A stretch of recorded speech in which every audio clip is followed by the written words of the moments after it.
Good afternoon. In accordance with Sections 45 and 53 of the Planning Act 1990 as amended, this meeting of the Committee of Adjustment of the City of Toronto is called to order. My name is Larry Clay, and I'll be chairing this afternoon's session. Panel members today are Zahir Bayat, and welcome to new members Nellie Volpert and Dylan Reed. Our Deputy Secretary Treasurer today is Sabrina Salentino, and Senior Planner is Nicole Ivanoff.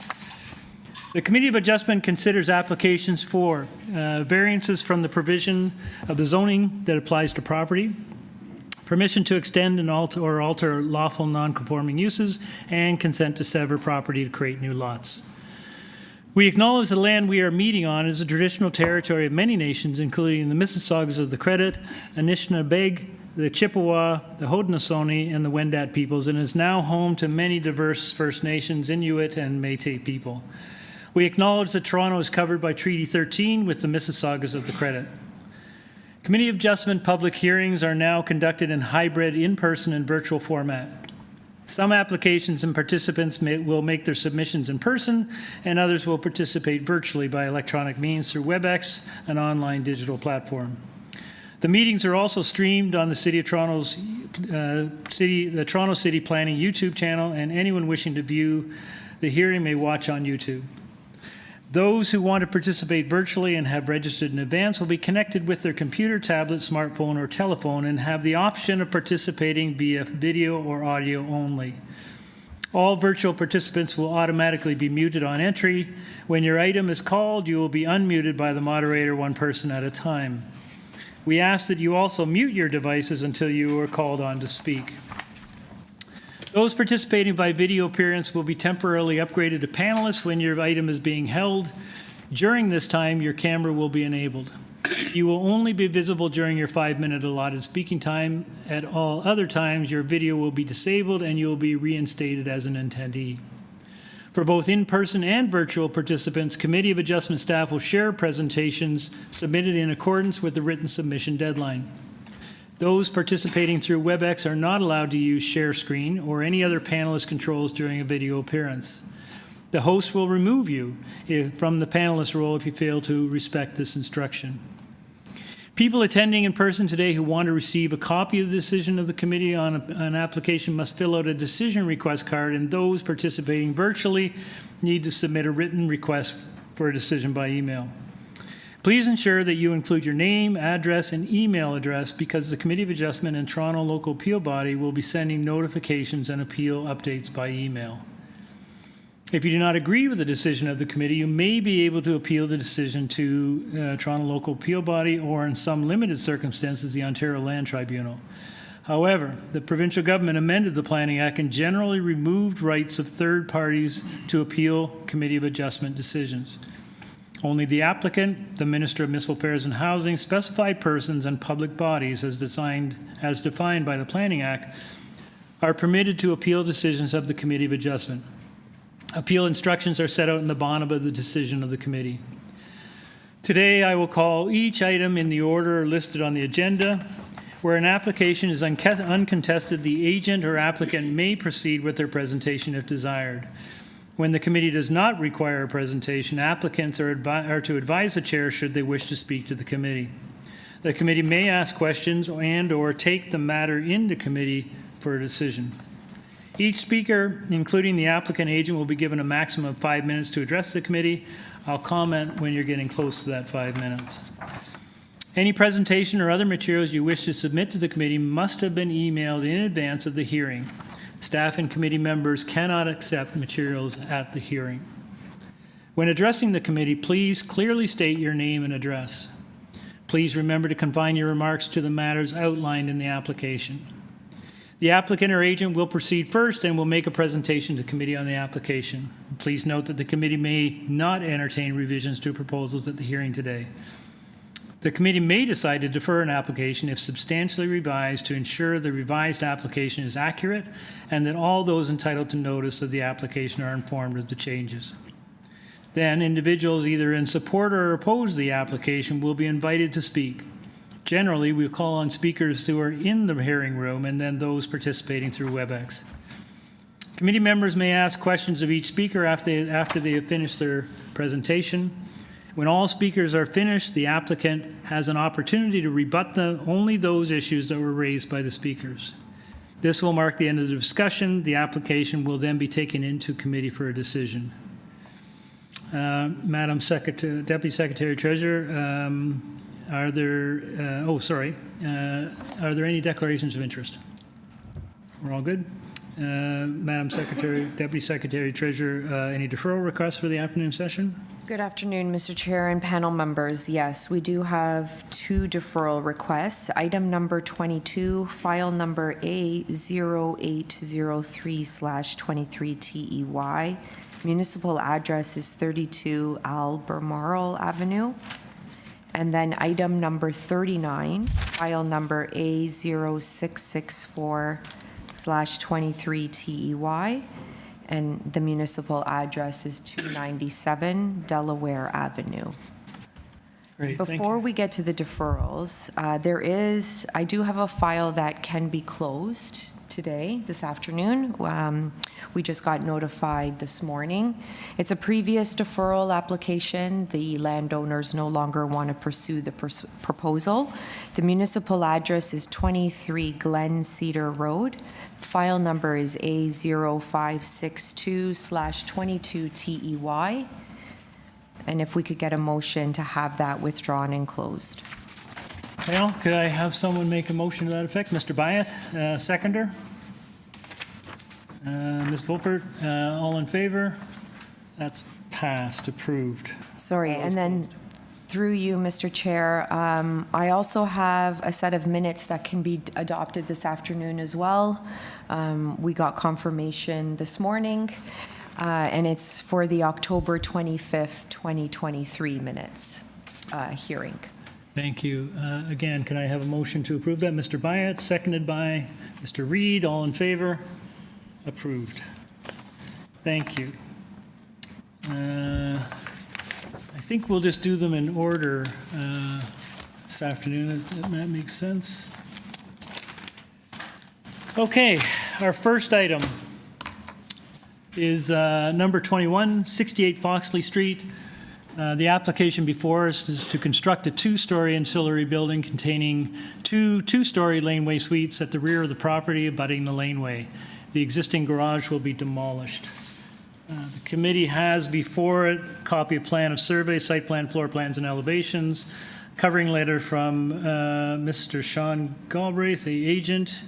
The decision number already affecting this subject property, a previous decision number. Urban forestry letter of clearance dated June 1st, 2023 with respect to the previous decision. An arborist report and email from Transportation Engineering and Development Planning and Review, Transportation Services. Do we have the agent on the line? Good afternoon. Good afternoon. Could you state your name and address, please? Sean Galbraith, 18 King Street East, Suite 1400. I'm a planner here on behalf of the application. Great. Mr. Galbraith, we do have some folks who would like to speak to this item, so could we ask you to do a presentation for us? Sure, I'll have a brief presentation. If you could pull up my covering letter, page 2. The illustrations there, I think, effectively sort of sum this up. So the subject property is unusual in the neighborhood, is a deep L-shaped lot. Most of the other lots on the block are shallower. And what is proposed is to use the width of the L. I'm not sure what part of the L, if it has a name, but the width of the L at the back to construct 2 laneway suites instead of a single laneway suite. The illustration at the bottom, the blue and the pink, the blue shows what an as-of-right laneway suite is. And if this application was refused, that is what would be built, and it does not trigger any variances. The question is what to do with the pink area to the side of it. Is it better used to accommodate an additional housing suite or a parking space? And in my opinion, this provides a unique opportunity and a somewhat unique little pocket of Toronto to provide an additional family-sized housing suite. As you note, sort of on the bottom illustration, to the north in the lane are three-story townhouse. I don't know if I'll call them laneway suites, but three-story townhouse units, 21 to 25 Skay Lane. And just to the west on Skay as well is a two-story, two-unit laneway building as well. And to the east is on the second floor above a garage is a rooftop patio.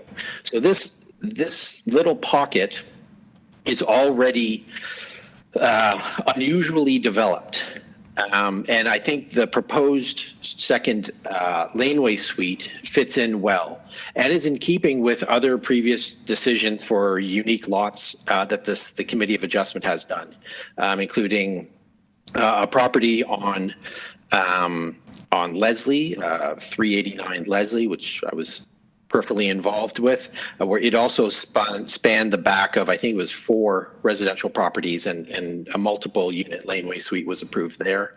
I mean, the variance process exists for unusual properties and unusual circumstances where a 2-unit laneway suite otherwise might not actually be appropriate, but in this case, there's an opportunity and it doesn't create any additional impacts. And especially given that in this case, the design of the laneway suite has already taken into account concerns of privacy and overlook by including only clear story windows on the south as they would face the rear of the additional properties along FOXLEY. So there will be no overlook from the proposed laneway suites into the rear yards of the adjacent properties. It's a very sensitive design. The variances that are triggered, one is to allow two laneway suites where only one is permitted. Second, lot coverage. There's an additional 6% lot coverage that is triggered. In my opinion, that's a pretty minor amount. And then third, the width of the laneway suites. The combined 2 laneway suites triggers a laneway suite width variance, which is basically the pink area. In my opinion, this meets the intent of the official plan, and the zoning bylaw is minor and appropriate and helps respond to the city's significant need for additional infill housing in established neighborhoods. I'm happy to answer any questions that the committee has or any questions that the neighbors have. Great, thank you. Panel, any questions at this point? Okay, we'll move to the speakers. Our first speaker, is there anyone in the room speaking to this item? No, you are. Why don't you come on up and join us?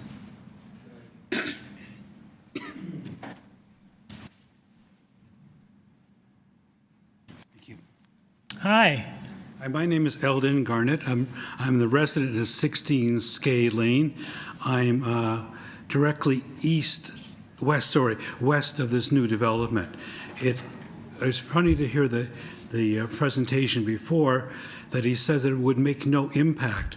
It makes a tremendous impact upon both my building and my entire existence. This building is totally. The plan for it will make a 2-story wall facing all of my windows on Skay Lane. It will block my entire view, sunlight, and just the entire feeling of the area. I'm an artist, and I totally depend on view, sunlight. And when he says that having only having 2 units will not have any impact is totally incorrect. It totally impacts the entire neighborhood. This neighborhood, I've watched it develop. Actually, I was one of the people in 1986 that had the name Skay Lane named. And I've been living there since 1986. And this building is, to me, double the size of it should be. The original rule that it should be one laneway suite is what I think should apply here, because it definitely interferes with all the kind of green area around it. This building, I've watched 68 FOXLEY and come to a committee of adjustment and build the house that was on 68 FOXLEY at least 1/3, or if not larger than it was before, occupying their backyard, filling that entire area up. And now they propose to build 2 suites at the back that will totally use up all green space, confine the entire area, which right now is a nice neighborhood. People play in the lane, and there's, kind of neighborhood feeling. This will make it almost like an industrial feeling. So I really feel that this plan is much, much too large for the area. Okay? Any more questions? Great, thank you. Thank you very much. Questions? Anyone have questions? Because, I must say it again. When they say it won't impact, it'll have a tremendous negative impact on the area. Okay? Thank you. Questions? No one? Thank you very much. Next speaker?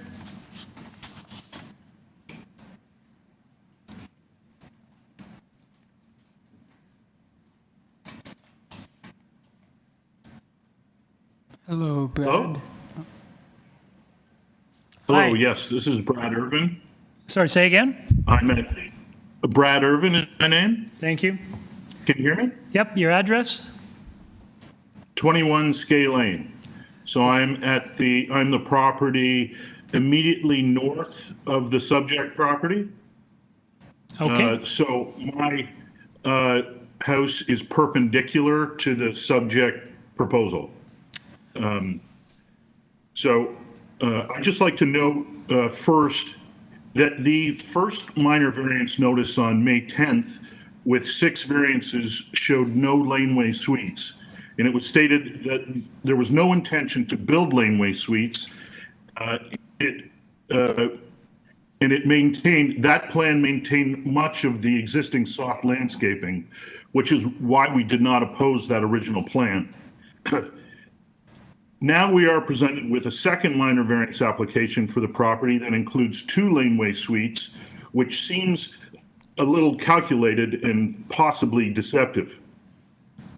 I have been online since 2 o'clock today listening to variance requests for 6 inches here and 2% there.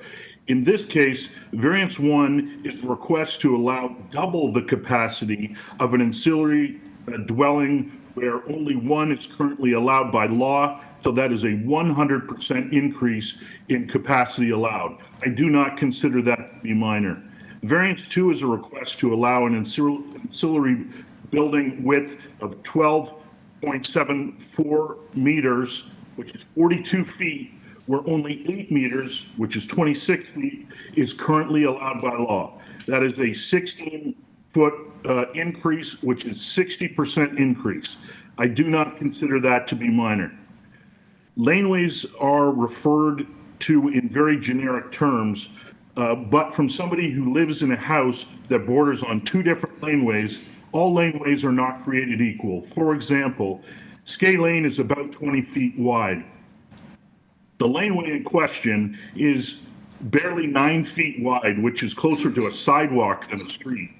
This represents a significant functionality and privacy concern. We are not only concerned about this particular building site, but also the precedent it would set for future variance requests. The planner's response to our opposition to this variance was written, 1 laneway suite is going to be constructed regardless. The question is, should the property accommodate a second family in a laneway suite smaller than the one you live in? The dwellings he's talking about are not comparable. We do not live in laneway suites. We live in homes that are primary and only dwelling on the corresponding property. These just happen to front on a laneway. During the planner's interview on a Lanescape live stream, when asked about the mistakes architects are making, he said, architects haven't been making mistakes. They have been trying to stick to the bylaw, which is the intent of the bylaw, trying to match it. An increase of ancillary suite occupancy on the property by 100% and an increase in structure width by 60% beyond what the bylaws allow is not close to matching the bylaw and therefore not a minor variance in my opinion, which is why I oppose this application. And as a note, this is not a neighborhood of spacious lots. Most of these lots have frontages of about 15 feet. We are not opposing density or laneway suites. We are living it. We have had many built in the area in the last few years. As a neighborhood, we are part of the solution, but we oppose this proposal. Thank you. Thanks very much. Panel, any questions? None, thank you. Next speaker. Hello, Wendy. You have been on. Thank you. My name is Wendy. I live in Six Grove, and so we are the one with Sorry, a Wendy. concrete garage that is. Wendy, your last name, please. Yep. The last name Liu. Thank you. Okay, go ahead. So we have a concrete. Thanks. We have a concrete garage that is on the east side of the proposed laneway development. We're at Six Grove. And I don't have, from my understanding, talking with the property, our main concern is regarding any possible windows that would be constructed on the east side of the laneway, because those would overlook into our deck and into our property. To our understanding, there are no windows proposed, but I joined this meeting out of interest just to learn and understand the full scope of the request. Okay. Thanks very much. Is there any further speakers? Yes, there are two more speakers who registered. Thank you.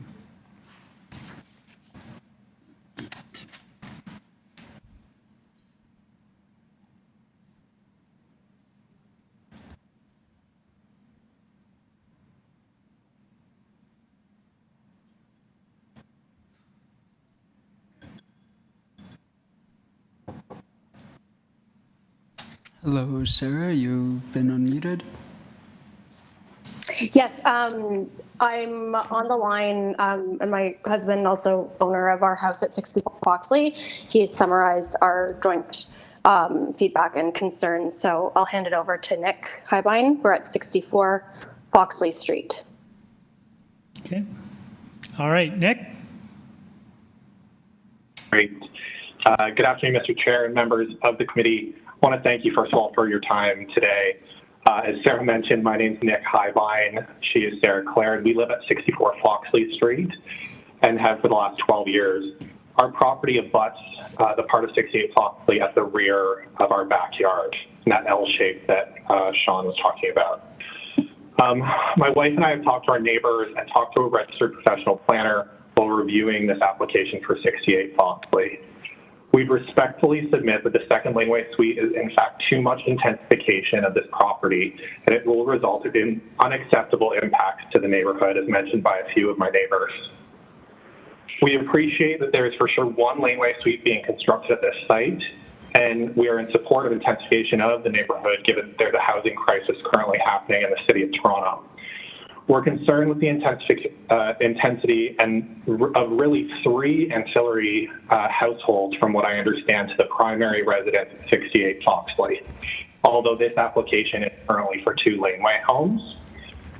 At the end of the day, on this site, there will be 4 sets of all things that families require: bikes, barbecues, garbage, recycling, all of the above. If fire and emergency services is required to attend, how do they get into the site with very little open space? I think, as Brad mentioned, the small nature of the existing lane, which these units would actually abut onto.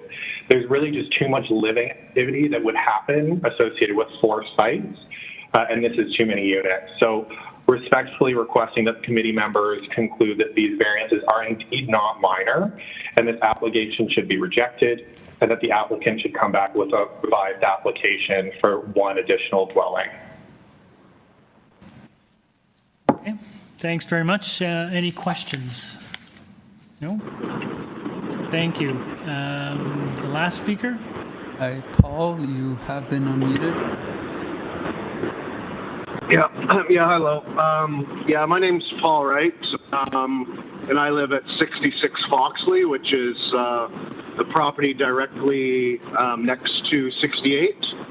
I don't think I need to go on and kind of repeat what everybody else has already said, as I'm quite aligned with, you know, what Brad and Nick and Eldon has proposed.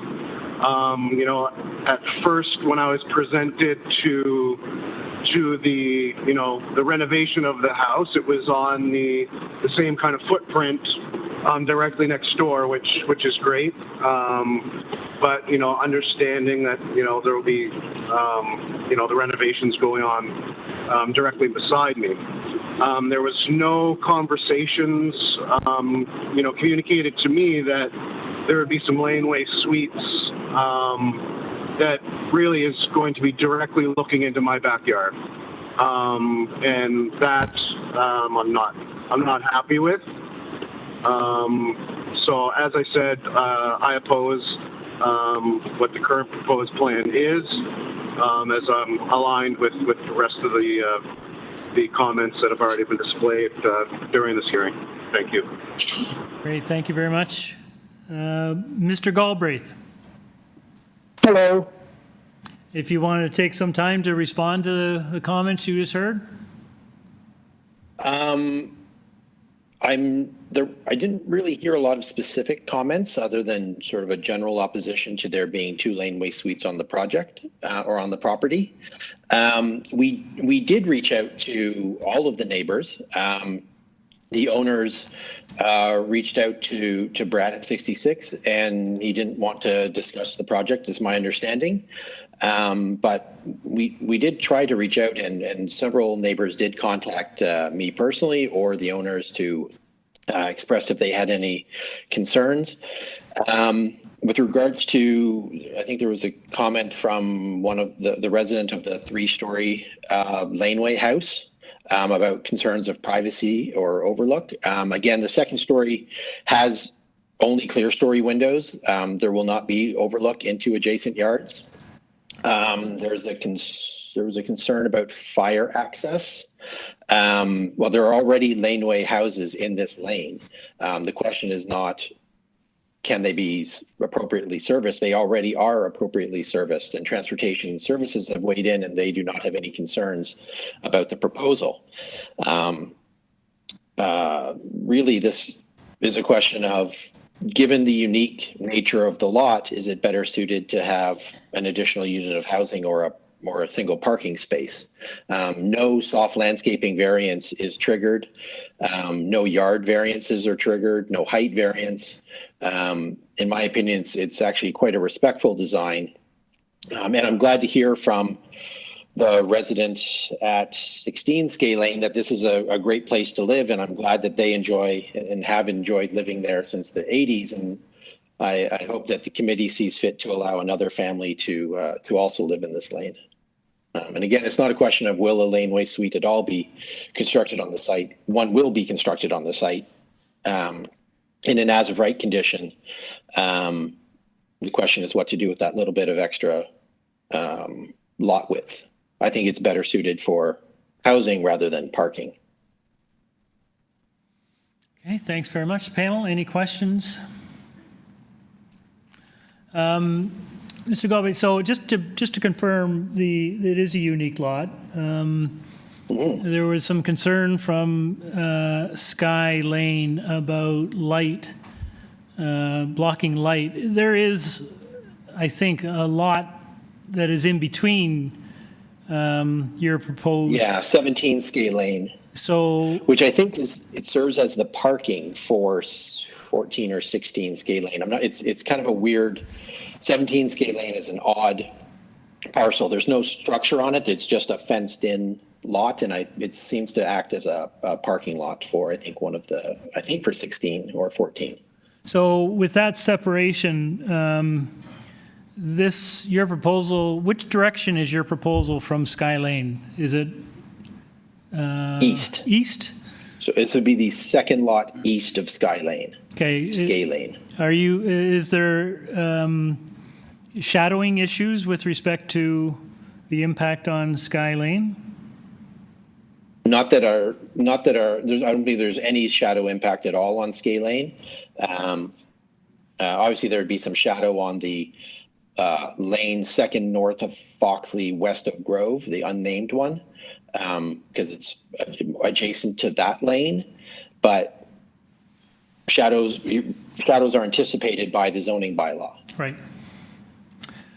Okay, thanks. Panel, any further questions? None? Okay, thank you very much. We'll take this into committee. You're welcome. Panel, thoughts, comments? I'll kick off if I may. I think when I first saw the... Try and get closer to your mic. When I first saw the application, the thing that jumped out, of course, was 2 laneway suites. But when I looked at the site, and I think this is, again, just like one of the earlier applications we had today, where the site is very unusual. It presents a different context, and I think in context, this application, to me, certainly makes a lot more sense. What I also note is that the proposed 2 laneway suite structure spans, I believe it's 3 different lots. So it's spanning a whole range of homes, 3 different homes. It's already a laneway that has the townhouse structure.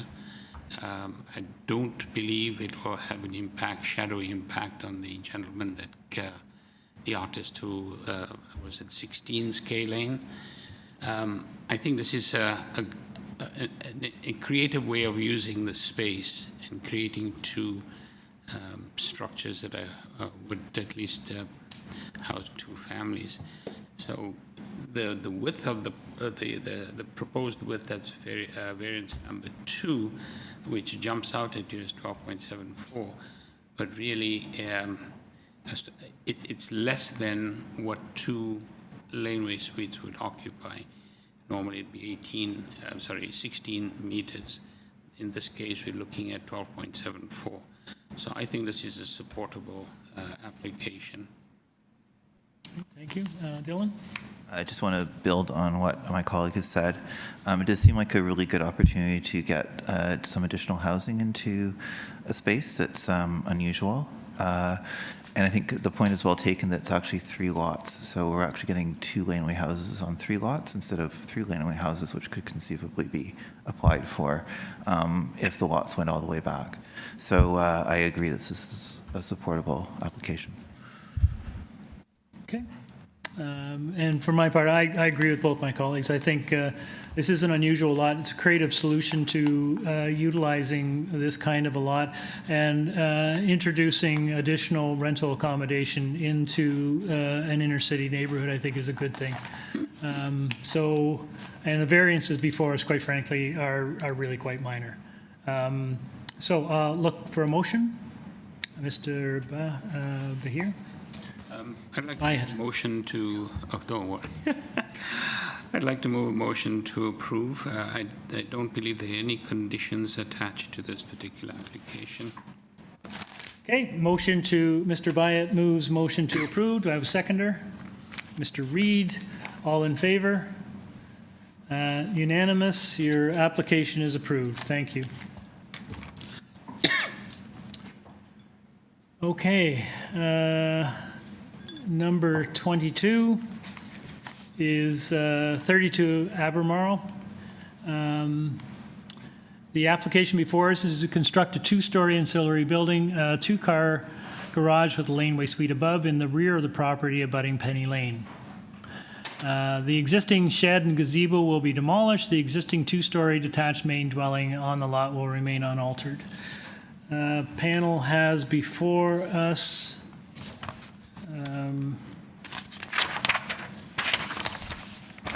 goodness, a fair amount of stuff. Copy of plan, a survey, site plan, floor plans, and elevations, 4 photographs of the subject property, decisions, previous decisions affecting the subject property, presentation by the agent. We do have a deferral request on this. We will get to that in a moment after I read into the account. We have comments from Urban Forestry and Community Planning. We have 9 form letters for in Ryan support. Fernandez.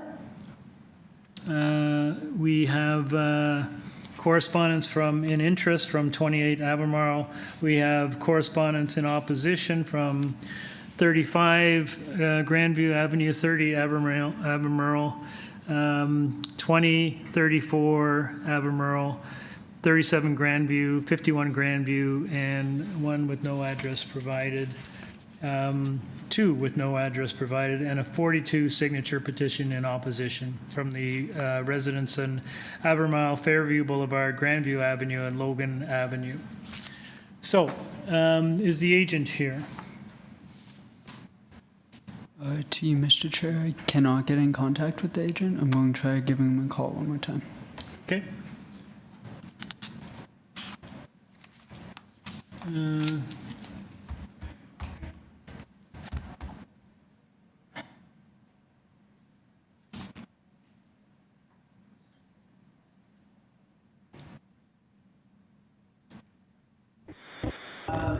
Hello, and thank you for calling Lanescape. If you know the extension of Okay, maybe we can set this aside. We'll come back to it, and you will keep trying to get a hold of the agent. Yes, sir. Yes, you will. So what we're doing is we're standing it down until we reach the agent, and then we'll come back and deal with this item. So we're just being efficient with our time. So we'll get right back to you as soon as we get the agent online. Okay, can we do item number 23, which is 155 MACLEAN Avenue.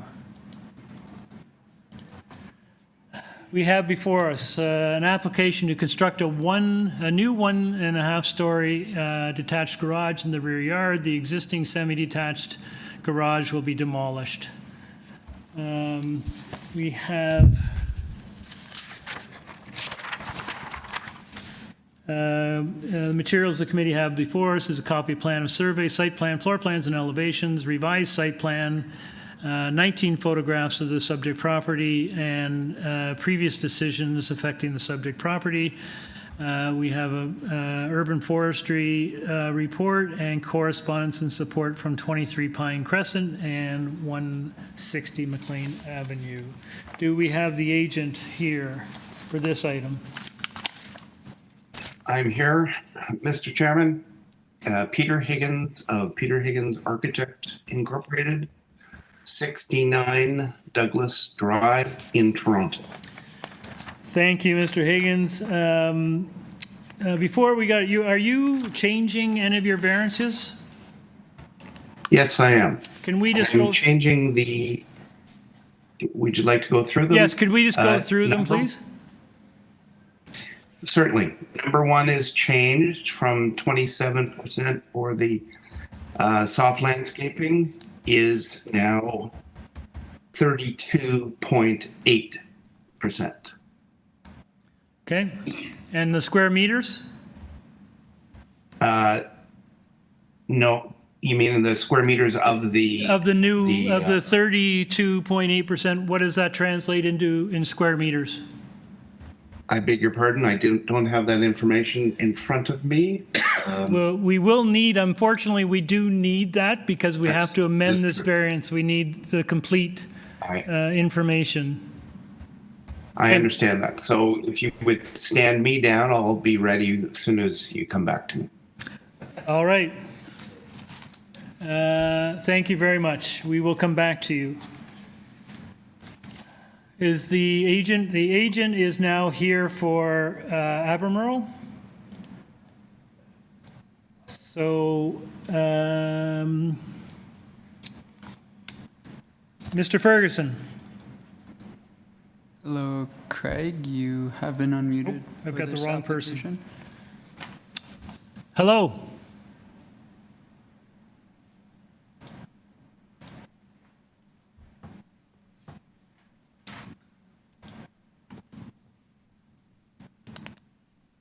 To you, Mr. Chair, it seems we are not connecting with him by audio. Would you, I'll continue and we'll come back? Okay, thank you. Apologize to those in the crowd. We will try and figure this out. We move on to number... Excuse me, Mr. Yes. Hello?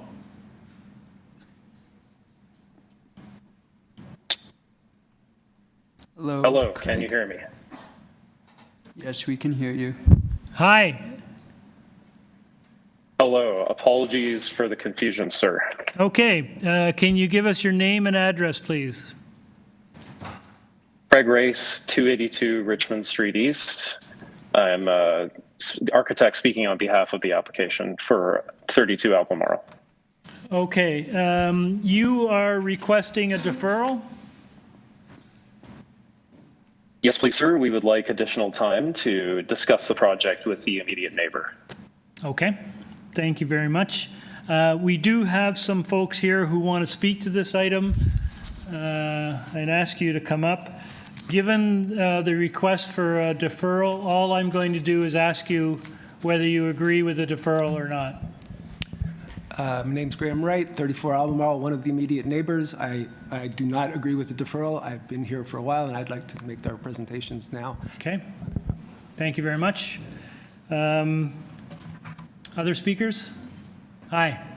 Hi, good afternoon. Emily Cole, 37 Grandview Avenue. I also object to the deferral, and we're ready to proceed. Thank you. Okay.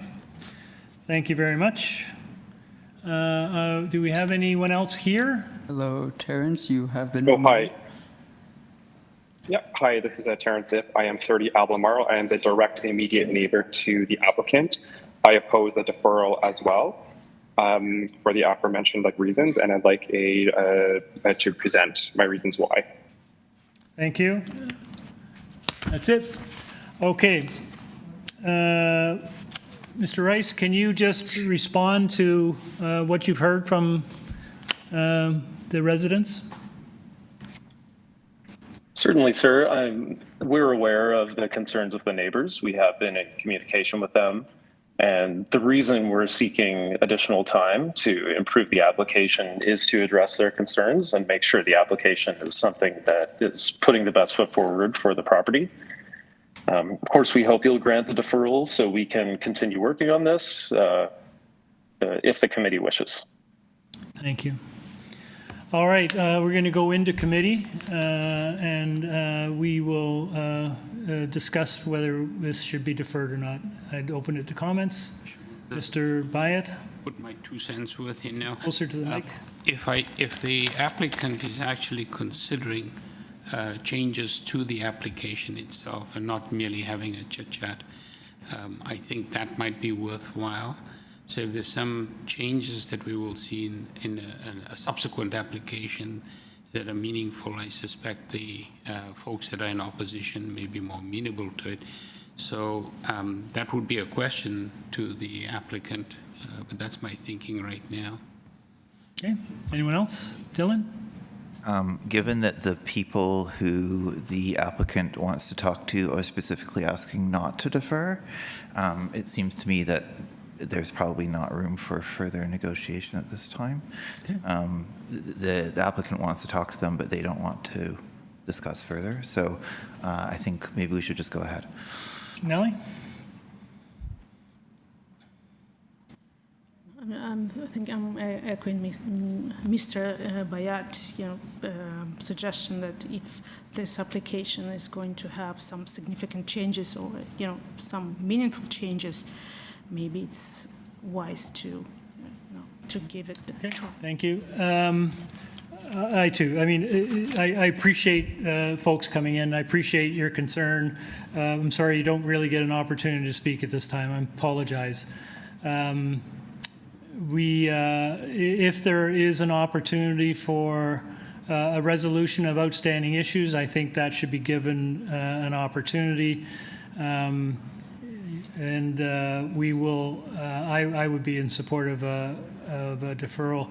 But I think Mr. Bayat is right. I think we should put a condition on that approval, that the applicant engage in serious conversations with the residents to see if there is in fact a suitable resolution to the issue. I know you want to speak, but the rules won't allow you to speak. I apologize. So, do we have a motion? Do we have a motion? Mr. Bayat? Thank you, Chair. I'd like to move a motion to defer with the caveat that the applicant engage in meaningful discussion and conversation with people in opposition, particularly the immediate neighbors, and be amenable to some significant changes. Okay, have a seconder of that? Seconded by Nellie. All in favor? Those opposed? Mr. Reid is opposed. I would just make the comment in closing that I appreciate the frustration.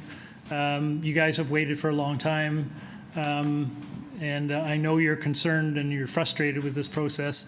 But I think the panel has elected to try and get this resolved. I hope that it can be resolved. If not, then when it comes forward, you will have an ample opportunity to represent your views. Thank you very much for waiting so long. Thank you. Okay. We move to items, hang on here. Item 24. Oh, sorry, is item 23 available? Have they done their calculations yet? Do we know? Yes, Mr. Chair. Oh, you're Yes, here. Okay. I am Peter Higgins again. I Okay. am here with the proper information. All right. So let's go back to item 23, 155 MACLEAN Avenue. And if you could take us again through the variances and the changes you're proposing. Thank you. I will. Could you put the notice on the board, please, on the screen? The way we usually do it. There we go. Oh.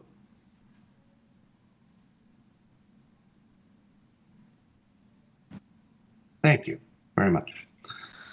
Okay, 155 MACLEAN. Just so you're aware, the house is under construction for a renovation addition, which was approved at the Committee of Adjustment approximately a year ago. The assumption was that the semi-detached garage was going to be rebuilt with the neighbors as a semi-detached garage. Unfortunately, the neighbors didn't want that, so we have a standalone garage that is incorrectly called a 1.5 story garage. There's a decorative window in the upper level just to appease my clients who didn't want to be looking at nothing but roof.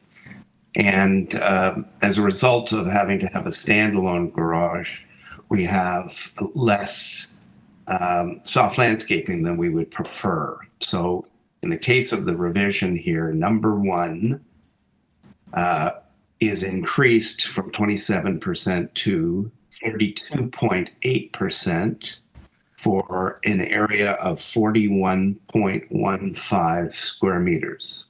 Okay, thank you. The projection of the eaves, again, it's a small lot, and we're trying to have as much soft landscaping as possible. Instead of a 0 meter side yard setback, we will have 0.05. And please note that this setback includes the eaves trough itself. And that's to be sure that there is no worry that the eaves trough would be over the mutual property line. Okay, and the clients have a small car. They don't need a larger car. That would only make the soft landscaping worse. and trying to get into the garage, make it more difficult because it is a mutual driveway. So that's why we have small variance there. And in terms of the maximum permitted height of 4 meters allowed, and we have 4.65, we're going to reduce that to 4.60. So number 2 is revised to 4.60, and it's a very nicely sloped garage that go to the south elevation. If you're able to pull that up, you would see that it's a tiny little area of the peak of the garage that is affected. You go one more, please. There we go. So if you could blow that up, it's just the very top triangle area that we'd be dealing with. Okay. So we think it's a very minor, but because one of the neighbors had a concern, we've reduced it slightly. And we do have, as you noted, 2 letters of non-objection from adjacent neighbors. So a question, are you proposing storage, and is that why it is a little higher than permitted? Yes, just storage in the upper level. The old garage was quite small, but it had rafters, and so those rafters are necessary for putting up pieces of wood and Christmas decorations and whatnot. So the idea is that we would have a small area of rafters, but no pull down stairs, just a ladder going up. Okay. Through you, Mr. Chair, it may be helpful if we worded that second variance measured to the highest point at the 4.65 meters.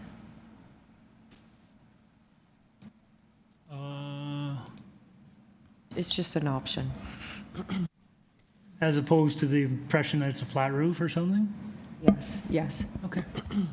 Guys, fine with that? Are you fine with that, Mr. Higgins? Yes, I am. That's absolutely correct. We would do that anyway. Okay, thank you. Any questions? Zahir. Yes, Chair. I was just looking at variance number 4. Forgive me if I think it's unnecessary. The required parking space minimum length is 5.6 meters. You're asking for 5.18? That is correct, sir. Is that not less? Less than required? You have to have at least 5.7, and they're below that. Okay. Sorry, so I'm reading it incorrectly. Thank you. You're welcome. Any other questions, folks? Nellie? Just, on the drawing, you note that, new permeable pavers will be installed. Is it something that, you are following through with?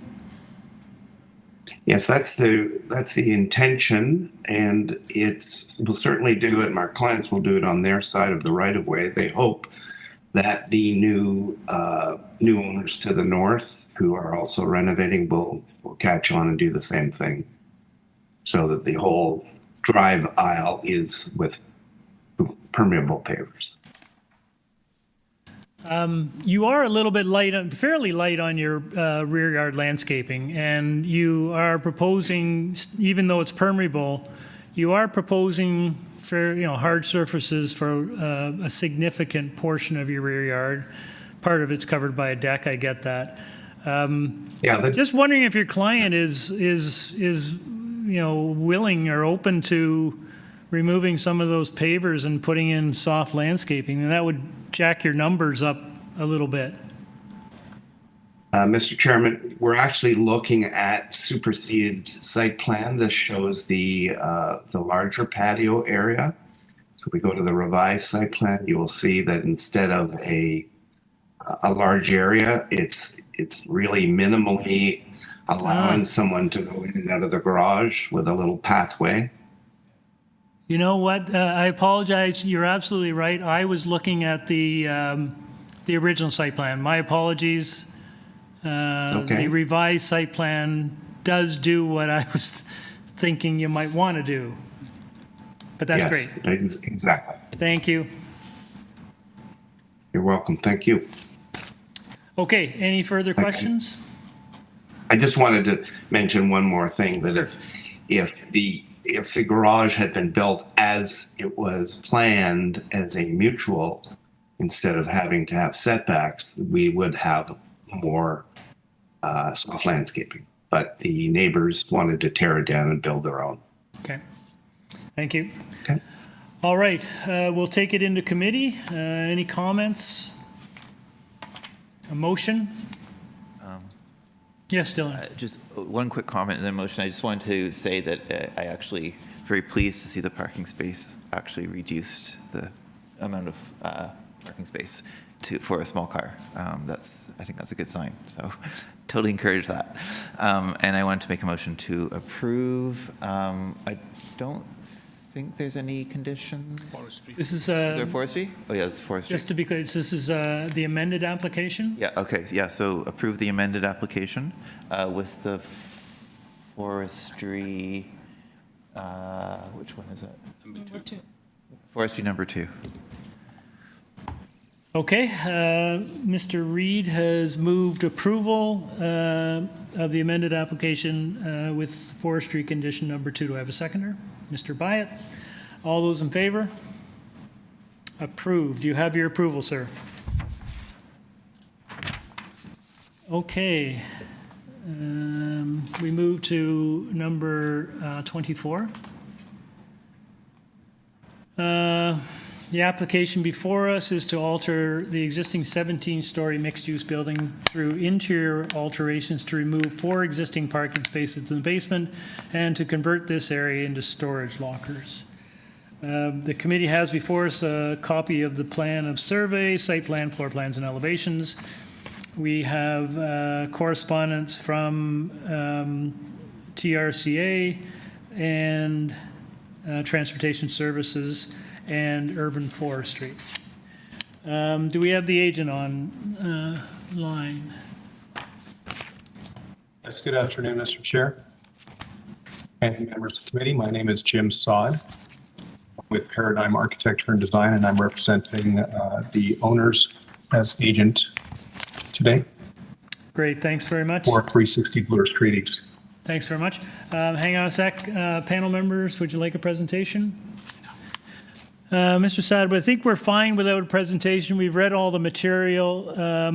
Before we go into committee on this one, is there anything you'd like to share with the panel? Thank you, Mr. Chair. I would just like to point out that according to the original site plan agreement, there was a surplus of 2 parking spaces provided at that time, and I don't, the residents, the board, and everyone else who visits the community does not feel the need or any regret at the loss of these 4 spaces. The parking garage is underutilized as it is. Okay, thank you very much. Okay, we'll go into committee comments. Mr. Reed? First of all, I just want to say it's good to be reducing the amount of parking. It's city goal, so it's great to see that. And it's obviously minor, so I move approval. Okay. There are no conditions. Okay, Mr. Reed moves approval of this application. Do I have a seconder? Mr. Byatt. All those in favor? It's unanimous. You have your approval, sir. Item number 25, 37 Arlington Avenue. The application is to alter the existing 2-story semi-detached dwelling by constructing a rear porch and a side porch to accommodate a new main entrance fronting Ilford Road. The existing porches on the south and west sides of the dwelling will be demolished. The committee has before it a copy of the plan of survey, site plan, floor plans, and elevations, 5 photographs of trees on the property, planning rationale received October 31st, report from Urban Forestry, and correspondence in support from 39 Arlington and 30 Arlington and 94 Ilford Road. Do we have the agent online? Yes, I'm here. My name is Jasmine Maggs. I'm at 41 Lawton Avenue. Okay, panel, do we need a presentation on this one? This seems fairly straightforward. Ms. Maggs, I think we've read all the material. I think we're fine with the application. Is there anything you'd like to add before we take it into committee? Just that I saw the comments from Urban Forestry, and of course we will submit an application to injure a city tree as per permit requirements directly after C of A. Great, thank you very much. We'll go into committee. Can I get a motion on this application? Mr. Byatt? Thank you, Chair. This is a very straightforward and actually quite a sensible approach to changing the entrance where it impacts nobody at all, so that's really good. There's only one condition. It's forestry number 1, and that's it. Moved by Mr. Byatt. Do we have a seconder? Nellie? All those in favor? Your application is approved, sir, or ma'am, pardon me. We move on to item number 26, 15 Killarney Road. The application is to construct a new 3-story detached dwelling with a front basement integral garage, a front porch with stairs, a rear ground floor deck, outdoor room, and a rear 3rd-story balcony. The panel has before it a copy of plan of survey, site plan, floor plans, and elevation, a revised site plan received October 31st, email correspondence from the agent, Jun Yang, presentation material from the agent. We have comments in from Urban Forestry, and we have one form letter in support from 14 Killarney Road. Do we have the agent? Good evening, Mr. Chair. It's David Bronskill here at 33 Bay Street, Suite 3400, Toronto, Ontario. Agent on behalf of the applicant. I think that's the first time I've had the pleasure of addressing you as Mr. Chair. That's great. And well, you're ahead of us. Is it evening or is it still late afternoon? Sir, at 5:30 with the darkness, I treat it as the evening. Thank you. I don't, Mr. Bronskill, there isn't any opposition. I'm just going to see if my members need a presentation or have any questions. No, sir, and I can quickly fill you in too. Our client has had discussions with both of the adjacent neighbors. I know there aren't letters or emails on file with you, but they did reach out to them and have spoken to them. They might be the neighbors most immediately impacted, and they had really good discussions, and we did not anticipate any opposition from them, although we also did not anticipate them signing anything formal indicating their support. Okay, thanks very much. Panel, any questions? Mr. Byatt. Thank you, Mr. Bronskill. Just a quick question, maybe a couple. One of them is I forget which one it is. It's variance number 12, 46.7% soft landscaping in the front. Is there anything that can be done other than having that? And I can't quite see a driveway. So if there is a driveway, could that be, could you use permeable pavers for that or permeable materials? Thank you, through you, Mr. Chair. It's an interesting site in terms of the limited front yard area, the grade between the property line and the porch. And I did talk to the client at length about this. The front yard landscaping variance essentially is generated by the staircase that goes parallel to the public boulevard and then comes up, and it's a number of stairs that's required because of the grade. And if staff are able to, I don't know if this is possible, just in terms of the presentation materials, the second last page, page 8 of 9, just may be helpful in terms of understanding the design that's being achieved here. We had actually looked at a staircase that would come out from the front door and the porch, come straight down. It was actually, in our view, a worse urban design option because you would have had the stairs, frankly, very apparent, almost dominate the view, and they might have actually had to extend into the public boulevard. What's done here instead is, I'm going to call it a switchback or scissor stairs that come up from the driveway and then bend back to the front porch. And with the landscaping that's been done, we actually think this achieves, frankly, a greener, nicer aesthetic for the street than a straight long set of stairs. And so that's the design aesthetic that's been achieved. It does mean that there is the reduction in the front yard landscaping, although there is some still, frankly, we think very generous planting that's been achieved. It's a very small driveway area, sir. Just in terms of where it's located, we'd prefer not to put in permeable paving there. It's just a very small area. And we're hopeful not to have that condition. It's something I could seek further direction on from the client, but we just think the way it's been designed, we've done our best to maximize the front yard landscaping to address the stairs that's required to come up in a very tight space. So that's the explanation. I did anticipate that question from you, and so I did have that answer ready for you, and I hope that addresses the concern. Yes, thank you. I think that I did have a look, and it did just jog my memory about the stairs, and I think it's quite a nice treatment. I still do have a little concern about the driveway, though, as to whether it can be permeable. I'm concerned about water running into your client's garage. Yes, I think if I look on, I'm just going to quickly open up the actual site plan because it's a little easier when I look at the grading. What on the site plan itself, the grade at the property line has an elevation of 162.76.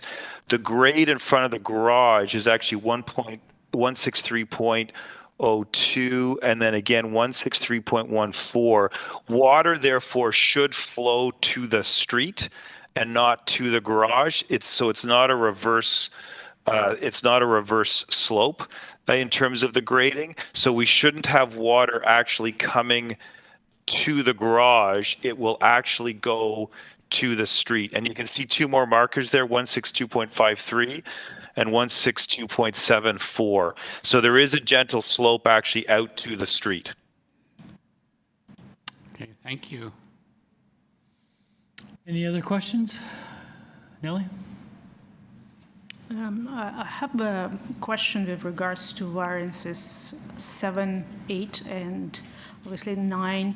That you're seeking quite a, considerable, variance in terms of building's length and building's depth. Yes. And obviously, doubling the, the floor space index. So, are there any precedents on the street or in the area that you're aware of?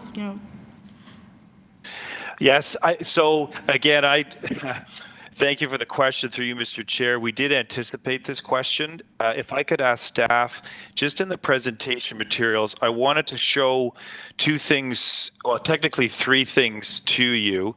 The first is if they could go one more page 3 in the PDF. One thing I asked the architects to put on for you, yes, that's the one, thank you very much.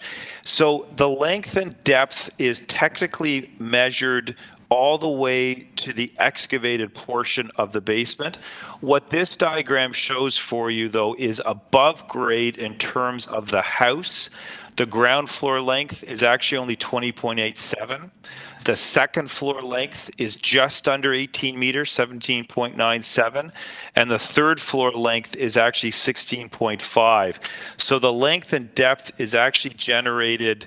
There is this, all of those numbers are obviously, the third floor is not. It's actually under the 17. The ground floor and the second floor would generate their own variances because they are above the 17. But the variance that you see in the public notice is in fact generated by the excavated space that is below grade. And so we did want to make sure that we had these above grade measurements for you. And they actually, in fact, if you look, the most of the dwelling, in fact, lines up with the dwelling immediately adjacent to it. There's just that little bit of the first floor that gets you to the 20.87. We then, in the presentation, with the help of Mr. Wengel's office, the other two things I would show you, pages 4 and 5, we did look at both FSI variances and length variances that are in the broader neighborhood. You can see that we are seeking the 88.87. What we noted is a range that includes FSI numbers in the 0.7s, but in fact exceed ours, even just one block over, 0.88, 0.99, 100, 90.49. So there are some larger FSIs that exist in the broader neighborhood. And in terms of just the numerics of the 27.4, the next slide then shows you in the broader neighborhood, some length and depth variances have been granted. Again, mid-20s, 24 and change, just around the quarter, 37, some in the 30s. My caution with the committee on the length and depth numbers when you see them relates back to the explanation that I just gave you, which is some of that may be excavation below grade. And a lot of that may not actually be above grade length and depth in terms of the numbers you're seeing, similar to the one that we have. So I always put a bit of caution in the numbers while we do have them here, I suspect some of those numbers that you're seeing are below grade length and depth, which is why we wanted to show you on this site plan what is being deployed above grade. Frankly, we would submit to you as a pretty modest length and depth, including the first floor with that bump out only getting us to 28.87. So through you, Mr. Chair, I hope that's a longer answer than I intended, but I hope that's helpful. Okay, thanks very much. Mr. Byatt. Sorry, just one last piece. I think I'm correct in assuming that the third floor rear balcony is contained within the roof line? Yes, sir. Thank you. It is, and again, I've done enough of these that I asked that question so that I would be a little bit better prepared than I was last time when I had that question from you. Thank you. Okay. Any further questions? All right, thanks, Mr. Bronskill. We will take it into committee. Any comments? Can I get a motion? Mr. Byatt? Right. Thank you, Chair. I think this is, given the site, and it's a pretty large property, this is an application that is suitable for the site. I was concerned about the front yard soft landscaping, but I did note that this is a property that's got a bit of a gradient, and therefore the staircase that leads to the front doors, as Mr. Bronskill explained. So I don't have any other concerns with this particular application. There is a forestry 2 and 3 condition attached. Beyond that, I'd be quite happy to move a motion to approve. Okay, motion to approve by Mr. Byatt, subject to forestry condition 2 and 3. Do I have a seconder? Mr. Reed, all in favor? That's unanimous. Mr. Bronskill, you're approved. Thank you. We move on to item 27, 172 Marion Street. This is an application to alter the existing 2.5-story semi-detached dwelling by constructing a rear third-story addition with a rear third-story covered roof deck. The panel has before a copy of plan of survey, site plan, floor plans, and elevation, 3 photographs of the subject property, covering letter from the agent, presentation materials from the agent, staff report, an advisory memo from Metrolinx, and 3 form letters of support signed by 168, 170, and 174 Marion. So, can you introduce yourself? Thanks for waiting so long. Hello, my name is Keith O'Brien. I am the agent for the homeowners. And your address? 591 Coxwell. Thank you. This, I think, is fairly straightforward. Anyone like a presentation? Any questions? Mr. Byatt? I do have a quick question, if I may. Certainly. It's third floor deck? Yes. Is it contained within the roof structure? Because I couldn't quite make out if it needed any privacy screening or not. Yeah, so that's a good question. We had originally intended that the roof deck would span the whole width of the house, but in conversation with the neighbor immediately to the east, that is 170 Marion, they had actually requested that we continue the side wall all the way to the back in order to provide privacy. So we did that, and it only becomes practical then to extend the roof over that so that we can more efficiently provide drainage from that roof to the backyard. So there would be a side wall all the way to the back to provide privacy as requested. And on the other end of the deck, we've proposed a frosted glass screen, again, for privacy. If I may just follow up with another one. At the rear, you've got an elevated deck. If I'm correct again, I don't know if that one has overlook issues as well with the neighbor.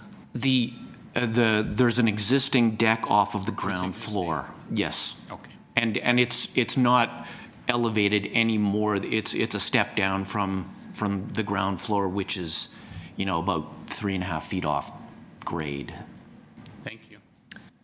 It's a modest addition off the back, so just checking FSI. So your FSI must be already quite high, I presume. Yeah, so FSI is a little bit confusing. This house, like all of the houses sort of in the neighborhood, has a relatively shallow basement, and the basement is therefore closer to grade than the ground floor.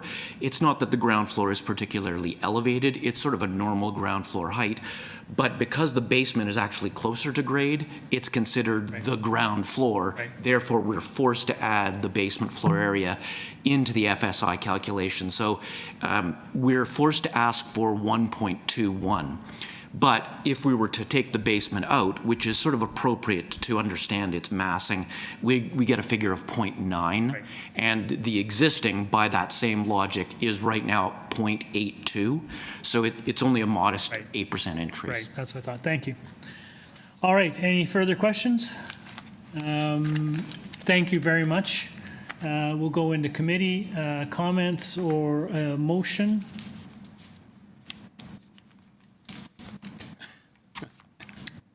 Ms. Volpart, I think everyone's pointing at you. All right. Okay, so I bring a motion to approve this application. There no conditions. No conditions. Great, thank you. Motion moved by Ms. Volpart, seconded by Mr. Reed. All in favor? It's unanimous, sir. You have your approval. Thank you. Okay, we move on to number 28, which is 183 First Avenue. And the application is to alter the existing 2.5-story semi-detached dwelling by constructing a west side 3rd-story addition. The committee has in front of it a copy of the plan of survey, site plan, floor plans, and elevations, one photograph of trees on the subject property, staff report from Heritage Planning, and another presumably advisory memo from Metrolinx. Do we have the agent? Yes, my name is Joe Dome, 133 Torresdale Avenue, agent for the owner. Thanks, Mr. Dome. It's a fairly straightforward application. Folks, do you need a presentation? Would you like a presentation? Do you have any questions?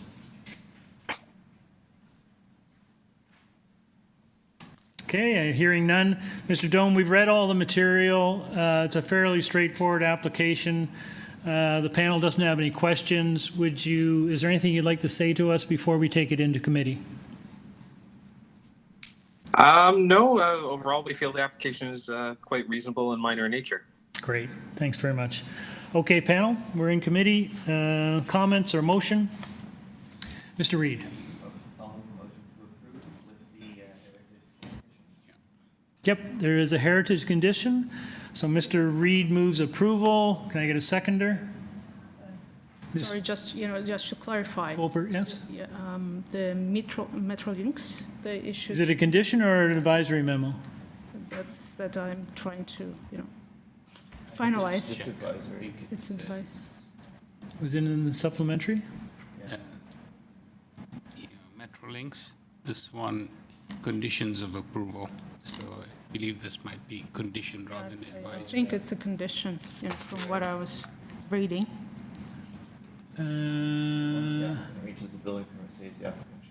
Yeah, there is a CDP review. So yes, there is a Metrolinx condition. So I'll add the Metrolinx condition to my motion. say again? I'll add the Metrolinx condition. Yes, thanks very much. Okay, we have a motion by Ms. Volport, seconded by Mr. Reid to approve, subject to heritage and Metrolinx conditions. All in favor? That is approved unanimously. You have your approval, sir. Thank you very much. We go to number 29, which is 12 High Park Boulevard. The application is to alter the existing two-story detached dwelling by constructing a complete third-story addition with front and rear balconies and a new east second-story deck above the portion of the attached garage. The panel has in front of it just a copy of the plan, a survey, site plan, floor plan, elevations. And there are two variances under consideration. So can I get the agent, please? Hello? Can you hear me? Hello? Hello. Hi, are you guys able to hear me? Yes, we are. Can you give us your name and your address, please? Yes. My name is Jonathan Poon. My address is 179 Gladstone Avenue. Thank you. We do have a speaker in opposition, so we'd like a short presentation from you. Sure. So I am the owner of the property, and today I'm proposing a third floor addition to the house at 12 High Park Boulevard. The proposal increases the building's height to 9.86 meter and increases its FSI to 1.06. So looking at the street, my building's footprint is on par with all neighboring houses, and most neighbors already have a third story. The proposed addition sits directly on top of the existing second floor, but it does not take up the entire footprint of the building. The addition is set back from both the front and back of the original footprint of the building, and the addition does not block any of the neighbors' windows. It also does not cantilever or overhang beyond any part of the existing footprint. Therefore, the proposal does not trigger any MVs for length or setback and is rather minor in nature, in my opinion. The added height is also comparable to all immediate neighbors, and the requested variance only applies to less than 50% of the side wall's total width. So regarding the FSI, it's worth noting that the 1.06 FSI that's requested includes the basement, similar to the case that we heard just shortly before at 172 Marion. So the FSI of the existing building, including the basement as is already at 0.9. The difference between the existing parameters and the proposed is only 0.16 FSI. And therefore, I feel the requested variance is relatively minor. The property is zoned residential, and I'm building a duplex entirely for residential use. This will be occupied by my family and I in the above grade unit, and there will be an additional basement apartment. There are no comments from traffic, forestry, or city planning, and I believe this to be an appropriate development of the land, and the city would be in favor of the additional housing. Those are all my comments for now. Great, thanks very much. Panel, any questions? Mr. Byatt. Thank you, Chair. Just looking at A3, 3.2, it's a side elevation. Trying to see its new elevations. You've got some balcony or deck areas on the third floor. What height do you have for your screening there? I mean, one of them presumably is over the, there's an overlook at the front and the other is at the rear. Right. The height of this proposed screening is, I guess it would be 42 inches, like this kind of standard height of a railing. I imagine you may have challenges with regard to overlook with neighbors, so I would like to recommend that that be privacy screens up to 1.5 meters. Okay. Which sides?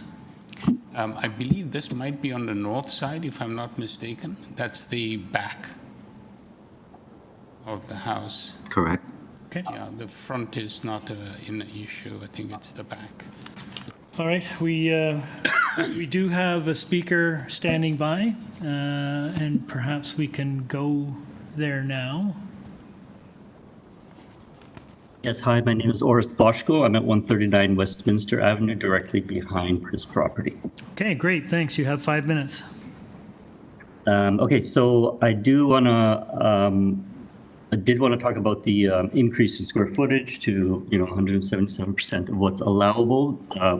Point taken to what the owner just mentioned about the basement. The additional 4'7" over the allowable height is also a concern for me, but mostly this is significant for me because this property does sit far back on the property line, on the property further than most buildings. That floor plan you're showing right now is actually not entirely correct because the property to the east does not sit that far back. And that property is actually a daycare for kids. So that shaded area from number 10 does not actually sit that far back. That's incorrect. I think that's taken from a 1955 survey where there used to be a garage back there. But that's in fact a playground. So I think that's significant. This property is so far back because this addition and that deck directly overlook my property, more so than any other building would on this street.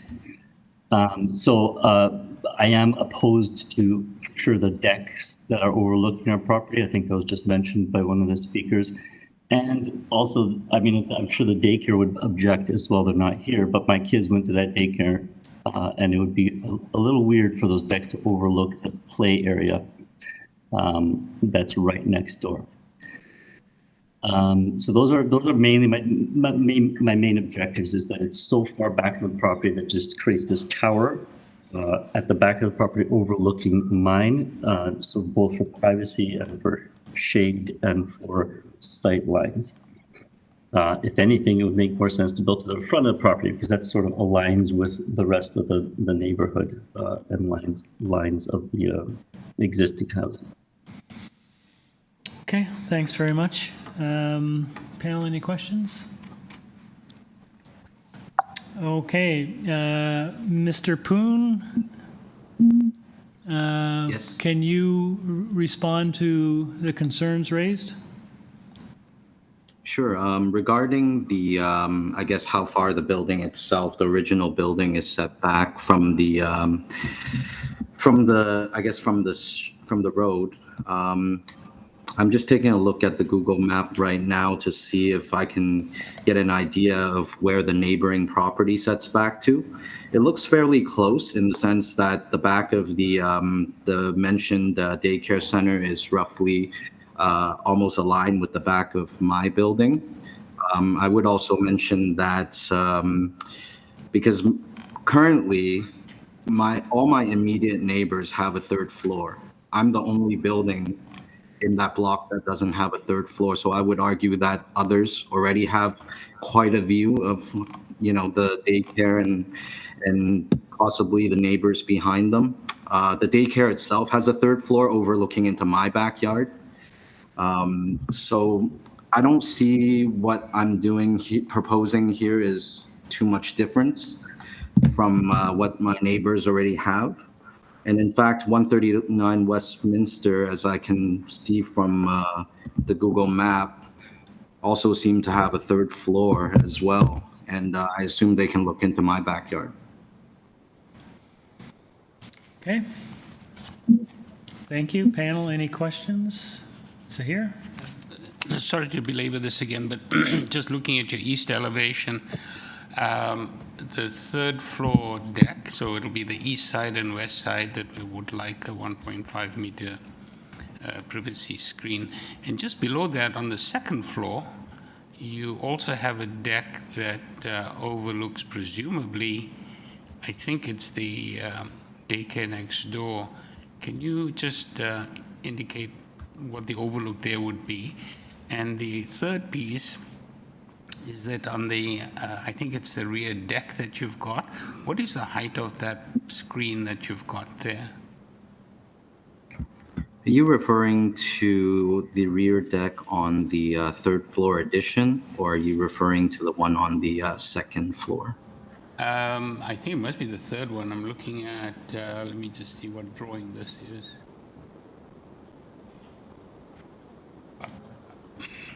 It says this is the east elevation. Which page are you referring to? Oh, sorry, it's A3.3. Right. So this is on the east side of the property. Yeah. And you're asking about the screening for the third floor deck? Yeah, the third floor deck we talked about earlier, that both east and west sides, if you have a privacy screen up to 1.5 meters. But it's a second floor and then the lower deck that you've got at the back. Can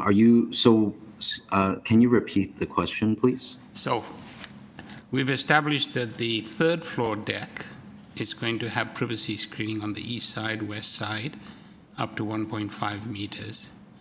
Just below that, from the rendering that I'm looking at now, you've got an indication of new window, and there's a what looks like a guard rail there. Is this A31? A3.3. A3.3. It's the image that you're seeing on the screen right now. Right. And what do you want to know about this image? Does that have an overlook issue? And if so, can we have that up at 1.5 with some translucent materials so that it's opaque perhaps and resolve some of the issues of overlook? And which side are you referring to, the east side or the north side of the building? I think it would be just the east side. The south side would not be an issue. Okay, what about the north side? The north side would be looking towards the backyard. Is that the north side? I beg your pardon. So it's the north side that's overlooking the backyard? Because the south side is presumably tucked in part of the structure, if I'm not mistaken. The north side is looking into the backyard, sir. So it's the north side. Okay, so if it's Correct. the east side that requires a privacy screen? I am going to defer to you because I am not very clear about what you are asking for. So the image that I'm we can looking take at, a moment to determine the orientation before you let me know which side requires the private, or that you are suggesting for the privacy screen. so this is the east elevation that's on the screen right now, correct? Yes, we're looking at. Do you want to look at A3.1, because that's the north elevation, and if you look at, I think you can see it head on. Yeah, there you go, 3.1. You've got overlook at the back, presumably. Does it have overlook on the east side? So you could put screening on the north and the east if you want. Basically on the north, actually, we just need on the east side. So you don't want it off the back, you just want it off Not the the side. back, it's just Okay, the so it's the side. east side. Yeah, it's the east side. East side, okay, understood. Okay. And similarly, on the third floor, you were asking for the east and west side? East and west sides. Okay. And I take it that the deck that you've got at the back, that's already at about 1.5 meters, I think. It's 5.1, I think, from what I can see. Oh no, it's 6 foot 10 3/4. I think that will work. Good. Okay. Thank you. All right. If there are any further questions, then let's move into, oh, sorry. Ms. Volpert? You know, on the basement drawing, I'm trying to understand, are you creating one apartment for rent or there are two units? Correct. Well, there are 2 units. One of them is the basement apartment for rent or possibly for my parents. And then the above grade units are for myself and my family. Okay. Thank you very much. Let's take this into committee. Any comments? Motion? Yes, comments, yep. Comments, and I'm, you know, following, you know, the questions that you had about the privacy. Go on, a little Okay. closer to the microphone. Yeah, so from what I understand, I know that, you know, the east side does overlook, you know, daycare, and there is the, you know, playground for that daycare. So I'm concerned about the privacy issues. So I'm trying to understand if we condition it with privacy screens, will it? Like, are you satisfied it will solve the problem of privacy overlook? I hope so. But that's, I think it may be the only area that we need some screening. My sense is that it's a small enough balcony that perhaps it won't be used as much. And the deck at the back does have privacy screening of a good height. So I think we should be okay. I don't think we'll be able to completely prevent any overlook, including with the third floor balcony, even though the balcony is set back from the side yard. If you look at the site plan, it looks like this balcony is directly overlooks the. That's the second floor. I think that if you do put privacy screening on the side, you are limiting the overlook over to the daycare. I think that would be fine. It is, if you look at the third floor plan, it is a rec room, so it is going to be fairly actively used. But I think if you have that screening on the side, there should be sufficient privacy and protection from overlook to the daycare. I think the agent made the point as well that many others in the neighborhood have third floor balconies and there really isn't. It also appears to be a reasonably well-treed area in behind. So there is, I think, visual screening around that should, at least in the non-winter months, should help. Yeah, I think so. Okay. Okay, any other thoughts or comments? Yeah, I just wanted to agree that given that there's obviously a lot of overlook all across the thing, I think limited privacy screening is a reasonable request, and we don't really need more than that. Also, I wanted to say that it's good to be providing with another possible rental unit or additional things, so I think that's also a point in favor. Okay, thank you. I'll look to a motion. Thank you, Chair. I'll put forward a motion. I'd like to move approval of this application. The only conditions would be that the third floor balcony be provided with privacy screening on the east and west sides. Second floor balcony, privacy screening on the east side, up to 1.5 meters. Okay. The motion is to approve with privacy screening on the second and third story balconies, rear balconies. Can Can I get a second? Mr. Reed. So moved by Mr. Byatt, seconded by Mr. Reed. All in favor? Okay, that is approved unanimously. Thank you very much. We move on to number 30, 864 Palmerston Boulevard, or Avenue, pardon me. The application before us is to alter the existing two-story townhouse dwelling by constructing a partial third-story addition with a rear third-story deck. Panel has before it a copy of the plan of survey, site plan, floor plans, and elevations, one photograph of trees on the subject property, cover letter from Jonathan Hatch, the agent, and five form letters in support from the owners of 862, 866, 884, 885, and 887 Palmerston Avenue. So, do we have the agent online? Hi, Jonathan Hatch, agent for 864 Palmerston Avenue. My address is 6 Bishop Street, Toronto, Ontario, M5R 1 and 2. Thanks very much. Panel, we don't have any opposition speakers. Would you like a presentation on this, or are you okay with just questions? Then I'll open it up, and anyone have any questions for the agent? Zahir? Thank you, Chair, again. I made a note here somewhere about third floor, side deck, balcony, privacy screen. I wonder if the agent just could indicate whether there is an overlook issue and if privacy screen is already in place.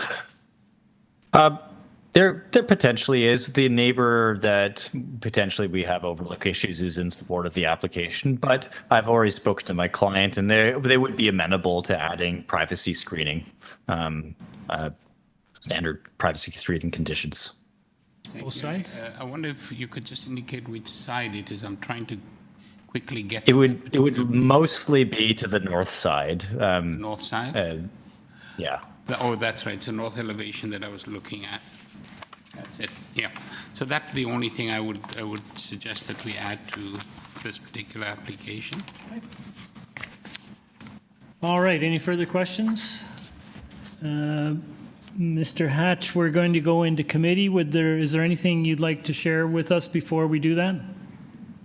No, I think this is a pretty standard addition that we'd be proposing on existing housing stock. It's mainly behind the main ridge line. It's going to be mostly obscured from the street level. The variances for depth are for the existing dwelling. The existing dwelling is already beyond what we're proposing. And we've proposed something that I believe that's sympathetic to the neighborhood. Okay, thank you very much. Okay, folks, we're in committee. Any comments? Can I get a motion? Sure. I'll put forward motion, Chair. I'd like to move an approval of this application. Just one condition that the north side, third floor, north side balcony or deck have privacy screening of 1.5 meters. Okay. Can I get a second? Ms. Volport, so we have a motion by Mr. Byatt to approve this application subject to privacy screening, seconded by Ms. Volport. All in favor? That's unanimous. Your application is approved, sir. 31, 6 Kimberley Ave. This is an application to alter the existing 2.5-story detached dwelling by constructing a new covered porch, partial front 2-story bay window addition, a rear basement walkout, a partial rear second-story addition, a third-story addition with a rear deck, and also to construct a detached garage in the rear. The panel has before it a copy of the plan of survey, site plan, floor plans, and elevations, 3 photographs of trees on the subject property, correspondence from the agent. We also have correspondence in support from 13 Kimberley Avenue, 2 Kimberley Avenue, and 4A Kimberley Avenue. Is the agent with us? Yes, it's Grant McCacker, an architect, 30A That's A like Alpha, Queensbury Avenue, Toronto. Okay. Just maybe a quick, like 1 minute overview, if you could, of this application, please. Sure. From a design point of view, or related to the two variances? Do the variances, please. Yeah. Well,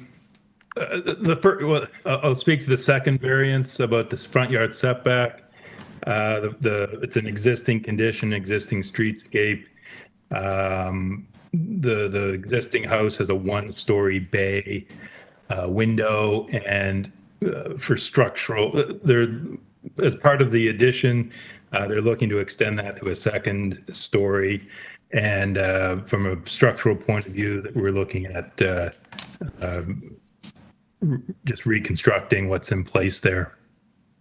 So that it's not increasing in size, it's staying the same, and it's an existing condition. Great. The first one for the density, we're asking for 0.63. The existing is 0.54. This proposal is looking at filling in a portion of the second floor at the rear it's an existing sort of bite out of the building. You can, on the second floor, it would become a primary bedroom. On the drawing there, it'd be the bottom left of the drawing. So looking to fill that in, and that's the increase in area. It's about 120 square feet. The current attic is occupied, but it's at some point in the history of the home, it's been converted.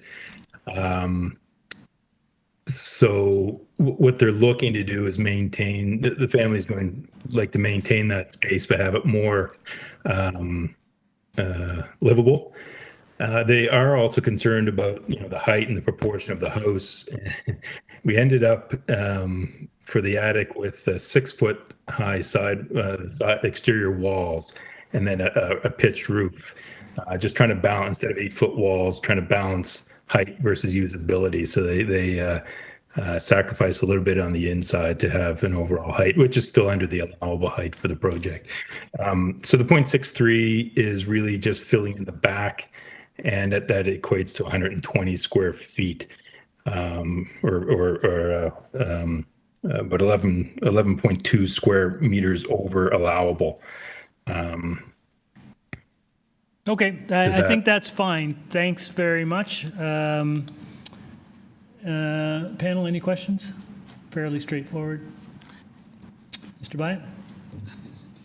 Sorry to add on, Chair, but thank you. Third floor deck, north and south sides. I think it may require privacy screening. Could you just comment on that? I can't see Sorry, any, you're so- asking me for?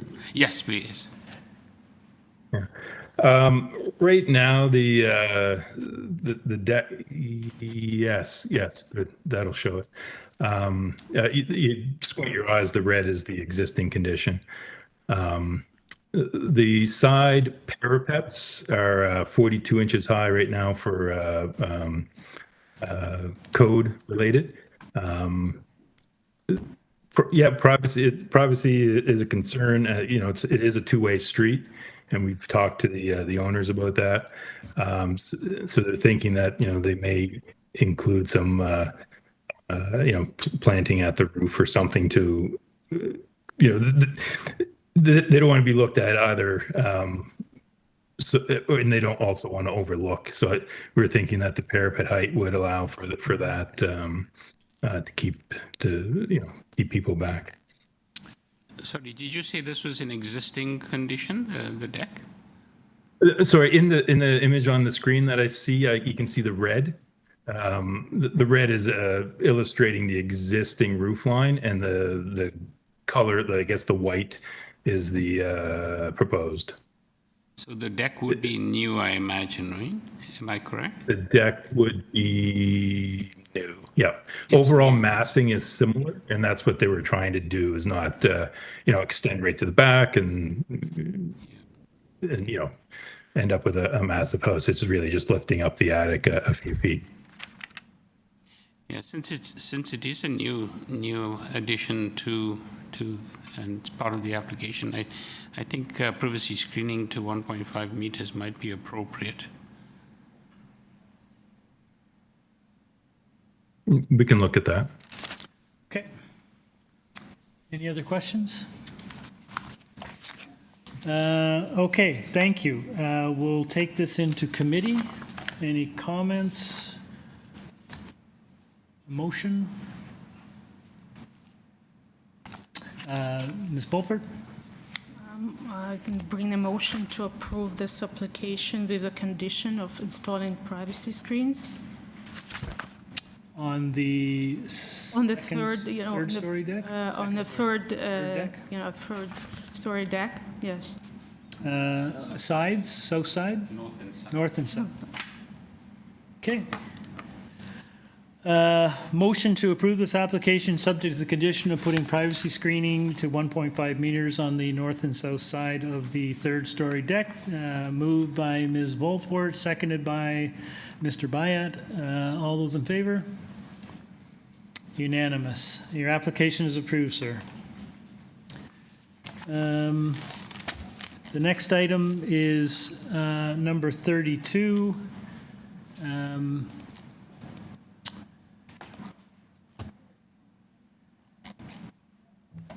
And that is 62 Fennings Street.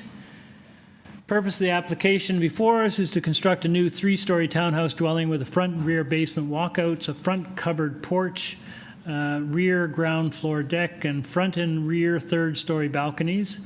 There will be one primary unit and one basement secondary unit suite within this dwelling. Also to construct a new 2-story ancillary building, a garage with an office above. In the rear yard, abutting Humbert Street and a private right-of-way. The rear ground floor deck will connect the ancillary building to the rear of the main dwelling.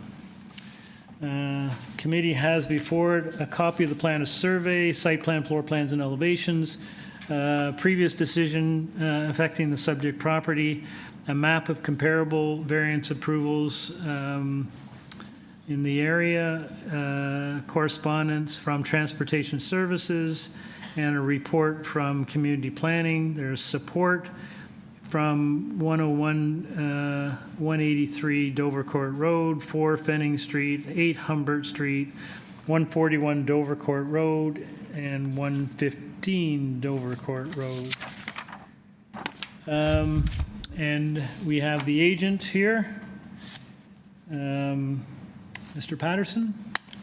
Yeah, Duncan Patterson, architect and agent representing the owner, 293 Wallace Avenue. Great, thank you very much. We do have folks that are registered to speak about this, so we'd appreciate a short 5-minute presentation. Sure, absolutely. There is a PDF, I think it's in the very late folder.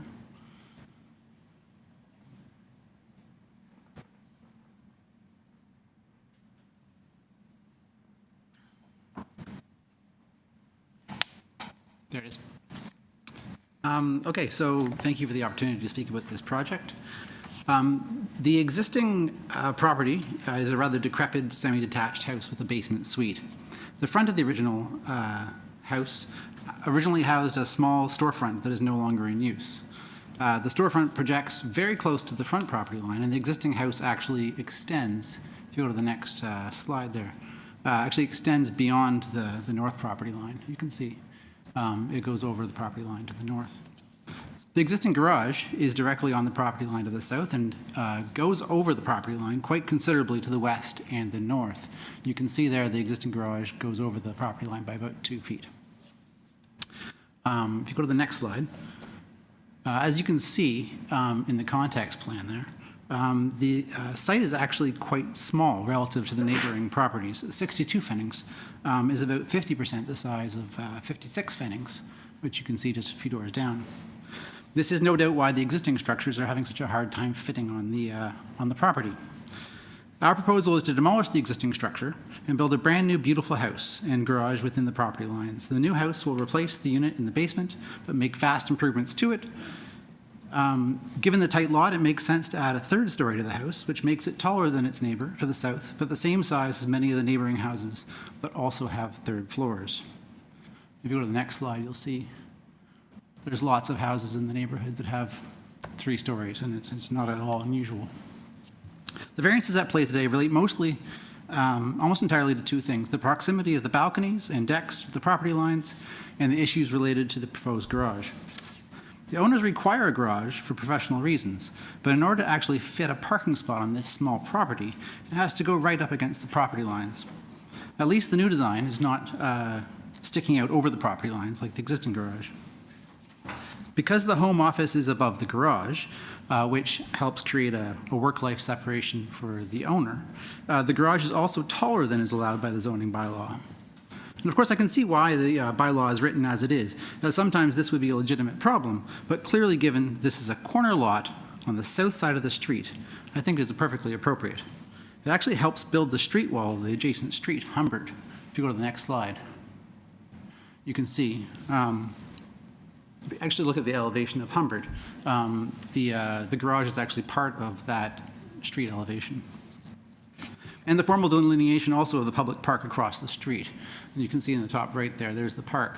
And the garage is actually helping to create the street wall that surrounds the park. And also, it will cast no shade upon adjacent properties. I furthermore want to add that in a planning context where doors are being actively opened for development of rear yards, it would seem especially odd to restrict what is possible on this site. Our previous application was refused due to massing and soft landscaping, but we've worked closely with community planning to arrive at the current design and are very confident now that what we are proposing meets the 4 tests.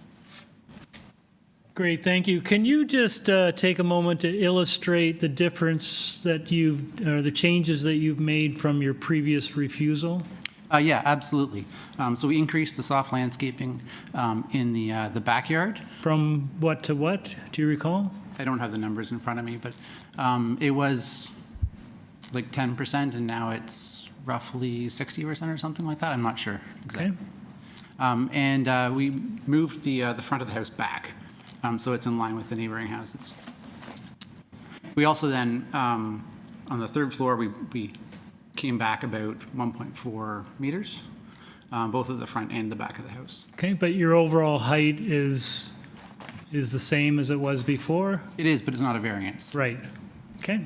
Yeah, no, neither FSI nor height are variances. Okay. Great, thank you. We have a couple of speakers. Anyone in the room speaking on this item? No? Hi, Nelson, you are unmuted to speak.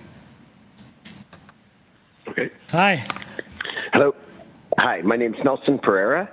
I reside living at 60 Fennings Street, the house right next door. We share a party wall. Okay, you have, I'm opposed to... You have 5 minutes? Okay. I'm opposed to the variances, like, being applied for because, in my opinion, the staircase to the basement at the front of the property that he wants to put there, I feel it's too close to the sidewalk. Like, someone's going to wipe out and fly down those stairs. It's not really safe, in my opinion, to have right off the sidewalk, a set of stairs going straight down. The other thing I have is we share a party wall, and I'm concerned with the construction process causing damages on my foundation, as these are, these houses were built in like the 1870s originally. Not very good foundations, I'm sure. That's one of my concerns. The other concern is, or the other thing is, the speaker before me mentioned 56 Fenning Street. It's a huge lot compared to the 3 lots beside it. That's because the 56 Fennings was an original Victorian home, and then you have 3 row houses that were built on it. The 3 row houses all have the same size property. So that's kind of like a moot point. And in the slide that has the examples of 3-story houses in the neighborhood, the bottom left picture, you see the 4 Victorians, and then there's a space, walkway space, separating the houses, and then a 2-story house beside it. So it's not right next to it. Like, I think the 3 stories is going to shadow my house quite a bit. So I'm opposed to it. Okay, thank you very much. That's all right. No problem. Sorry, you're finished? Yes. Okay, thank you very much. Any questions?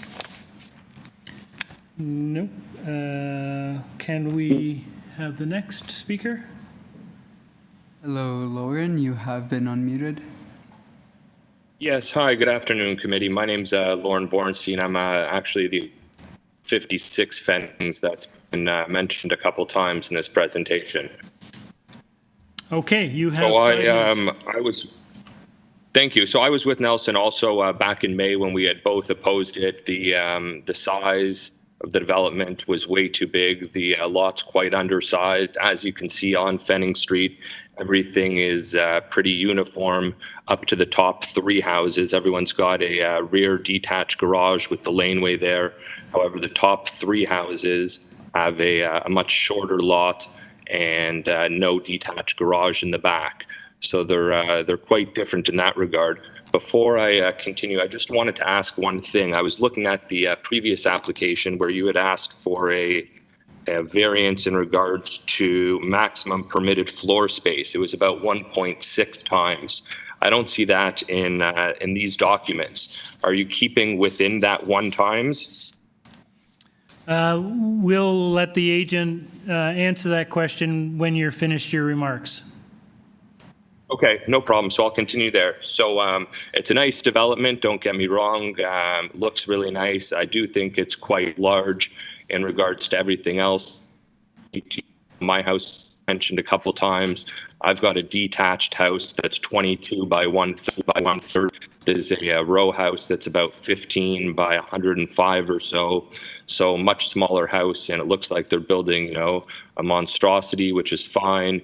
My concerns lie more with the ancillary structure and the 2nd story on it. That's not currently permitted. That would block basically everybody's view from the rear on Fennings to see north. Right now, you currently look out at the park. There's trees. It's a nice view. There's sunlight. This ancillary structure looks far too big. It's not supposed to have a 2nd story greater than what's allowed, which doesn't seem minor, and would cast a lot of shadows and block a lot of sun for pretty much everyone on the street. And I know my neighbor to the north tries to grow some vegetables, and this would highly impact everything, casting a lot of shadows. I don't believe any sun or shade studies were done, but I think keeping that garage to a single story seems much more reasonable. It looks like they're adding quite a bit to the house. The house looks almost double the size from what it currently is. So I think that there's more than enough room in this new structure that they could fit a home office. And then my last question would be the distance from the rear of the house to the ancillary structure, if they have the permitted 7.5 meters that is required. I see a number by the deck. It says 5.1. So I'm not. Hopefully, Duncan can assist with answering that. But in my opinion, as with Nelson's, there's no unity.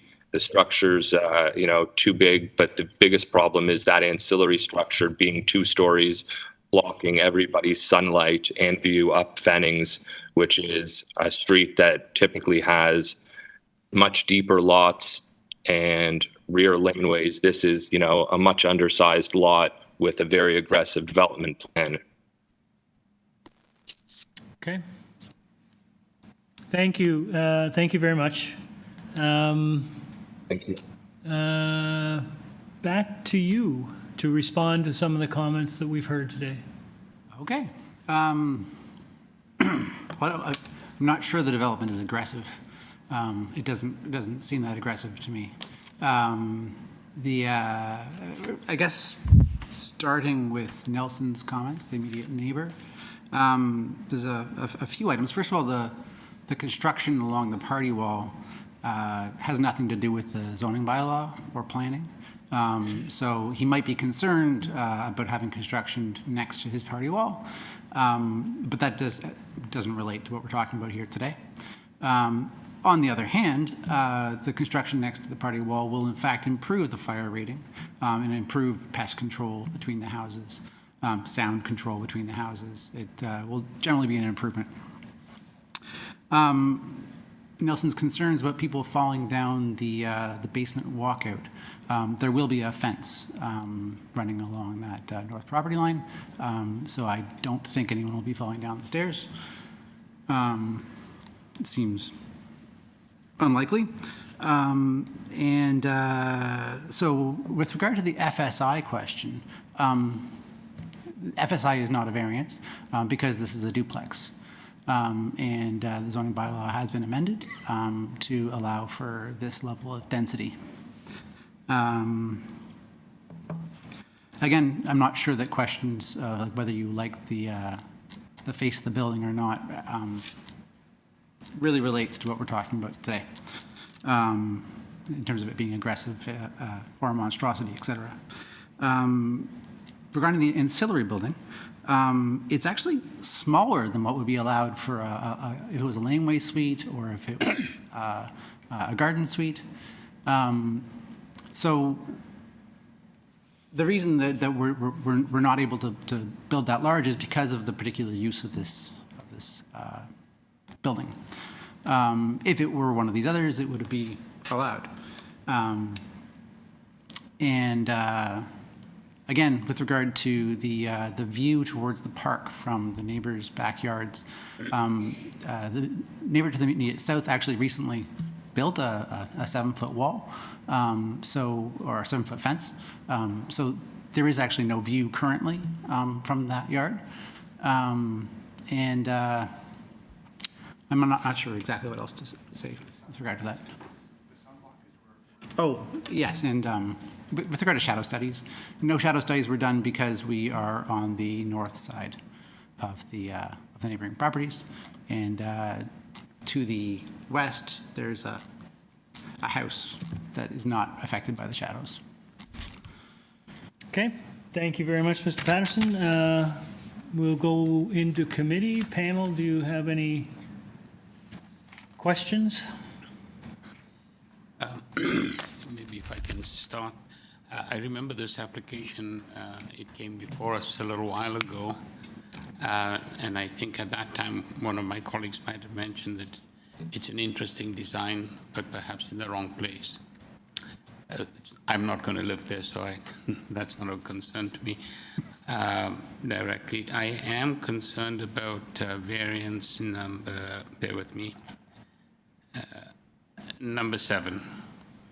That the ancillary building, and if I recall correctly, initially the application previously had a bridge from the house to the ancillary structure, and that's been done away with. Yeah. But it's this variance you're asking for that this ancillary building be used for living accommodation, and I think that for me is a problem at this stage because it's a really small space. I don't know how anybody could live in there other than being an office. So, through you, Mr. Chair, can I respond to that? I think that's my main concern with this. In terms of the structure itself and the fact that it looks like it's massing, but it is on the north side of the block, faces a park on the other side. So I'm not. We're in committee, so we'll leave it at that. Oh, I don't think you are. Oh, pardon me, did I skip that part? I apologize. I'll go back. We didn't get the opportunity to ask you any questions. So, Mr. Reed, did you have something? Oh, okay. So if you I'm want not sure you want to phrase that. It's like Jeopardy. You want to phrase that as a question?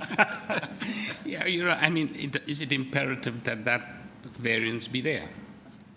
I mean, we could relabel it storage, and we could take out the bathroom if that was, if that helped. It is a writing studio. The owner is a writer for TV, and he wants to have that separation so he can leave the building and go to his office above the garage. So we're trying to make that happen for him. And if taking out the bathroom is what's required, then we can do that. There is no intention, there's no cooking facilities or anything like that, so there's no intention of this actually being living accommodations. It's just the way that the examiners have decided they need to describe the writing studio. I'm going to, well, okay, so all this way, we're still in questions, right? Yeah. Anyone else have any other questions? Reed had Say again? Okay, thank you. Okay, any further, Nellie? I'll steal your thunder, but the screens, there is a balcony on the 3rd floor. Yeah. Yeah, and understand that's open to the, north and south. Are you planning any privacy screens? Obviously, probably north you don't need to because there is a park, but are you planning any privacy screen on the south side of the balcony? Yeah, there's actually two third floor balconies, one at the front and one at the back. The one at the front already has a solid wall, and the one at the back we will put a privacy screen. That was one of the suggestions of community planning as a requirement. That's actually a requirement. Sorry? Yes. Yeah, that be, I forget the phrase. But Okay, any further questions? condition. No, we'll go into committee. I do have comments on this one. Folks will know that this is one of the issues that I raise quite regularly, and it is with respect to the ancillary building. And, the city has put in bylaws in place to deal with height and size and coverage of ancillary buildings. They provided relief, particularly on the height side, in situations where it's either a laneway suite or a garden suite. And those are done to meet the broader objective of increasing the rental stock in the city. And that's a reasonable, I think, reason why variances to the height bylaw can be considered. In this case, there is no rental additional. There's no, what I would say, community good associated with the height of that ancillary building. And we've heard one resident quite concerned, as I suspect others are, with the height of that. I just have a problem, frankly, when the ancillary building exceeds significantly the bylaw. The restriction is 4 meters. This is 6.5 meters to provide either working or office space, which is important and I understand valued. But in the backdrop of the city's bylaw and the city's attempt to try and get more rental accommodation and to provide relief on height and other restrictions, I don't think that meets this test. So from my perspective, I have no problem with the main building. It looks fine and appreciate you've reduced it and made it better from the time you were here previously. But I won't be supporting the variances associated with the ancillary building. Is it possible to we're in committee right now, so just have get the house and not the garage? That's what we'll discuss. Yes, thanks. Mr. Reed. I just, from my point of view, I find that providing an office space actually does contribute additional space. Like, it's actually great to have working space added to neighborhoods as well. So I would actually support that. Okay, thank you. Anyone else? Nellie? I support your reasoning. I think that, I don't have problems with the main house except for the privacy screen on the rear, south side of the rear, 3rd story balcony. But the detached building, I think, exceeds too many, it presents too many variances for no communal benefit. Okay. Yeah, so I Thank wouldn't support variances directed to Any- the garage. Great. Any further comments? Great. I'll look to someone for a motion then.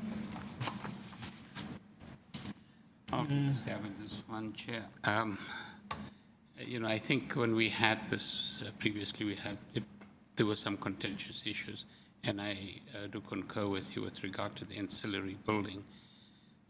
So I'm trying to just look and see which. I've written them down. You have. I do, so I'll help you. Certainly 7, 9, 6, 7, 9, 10, and 11. Yeah. So 4. 4. No, that's not within the height, that's the no. main building, yeah. Is that your guys' take on that? Okay. So it was 6, 7, 9, 10, and 11. So I'd like to indicate approval of the application with the exception of variances 6, 7, 9, and 10. And 11. They're all associated. 11. And 11, I beg your pardon, yes. Okay, the motion is to screening. Oh, and the privacy screen, I believe, on the south side? South side rear. South side rear. The motion from Mr.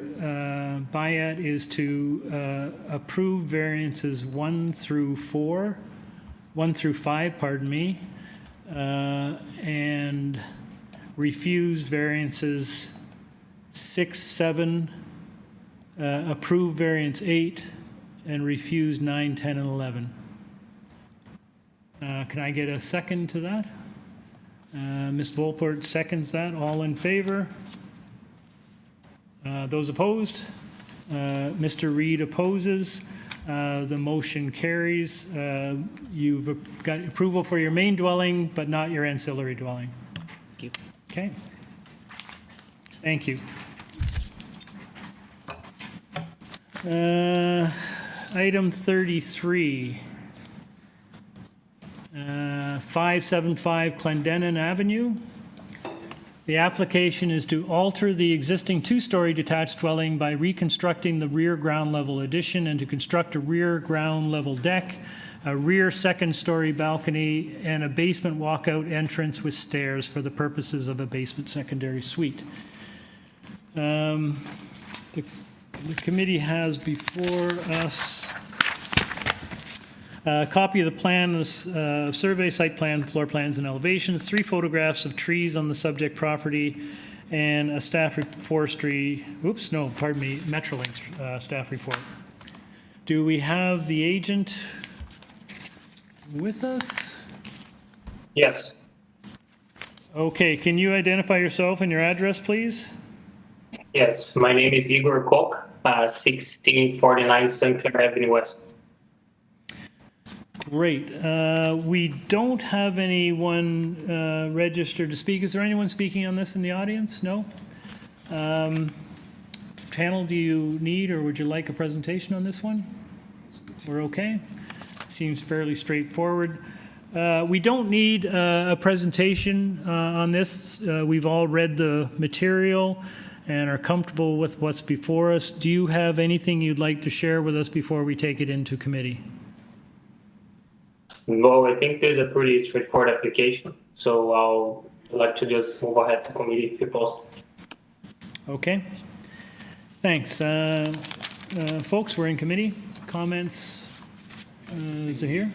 It's a very straightforward application, Chair. The only thing that I would add as a condition would be privacy screening on the second floor balcony. Right, I have that as well. Yeah, on... which sides? I believe it's the north and south sides. Okay. Any other comments on this one? Okay, I'll take a motion. Is it Mr. Bayat? I'll move to approve this application as presented. There are no conditions attached other than that the second floor balcony have privacy screening, the rear balcony privacy screening on the south and north sides. Okay. Motion put forward. We need a seconder. I think Mr. Reed was a little quicker than you, so seconded by Mr. Reed. All in favor? It's unanimous. Your application is approved, sir. Anyone need 5, or we want to continue pushing on? We'll take a 5-minute recess.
Yeah, we're not on your phone. I would recognize my agent.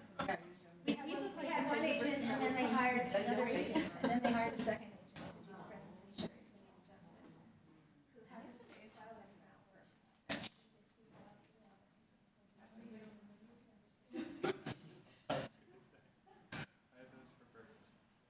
You? Yeah.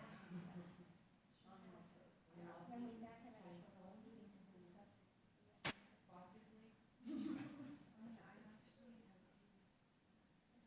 Really? Interesting. What did I know? I committed an adjustment. I know, right? Now we know everything. You would have to wait 3.5 hours for a deferral. Because somebody couldn't get it. Whatever. Well, I did buy late last night.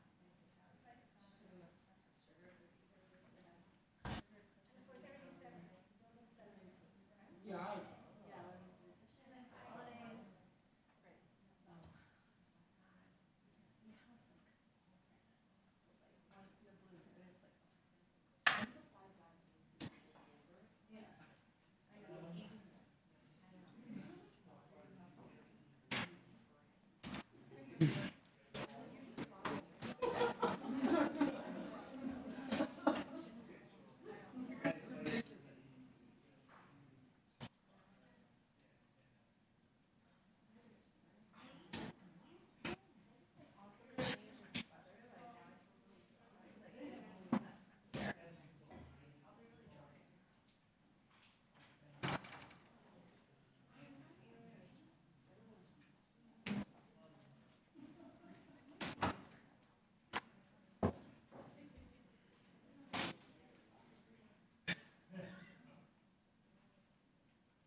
We good?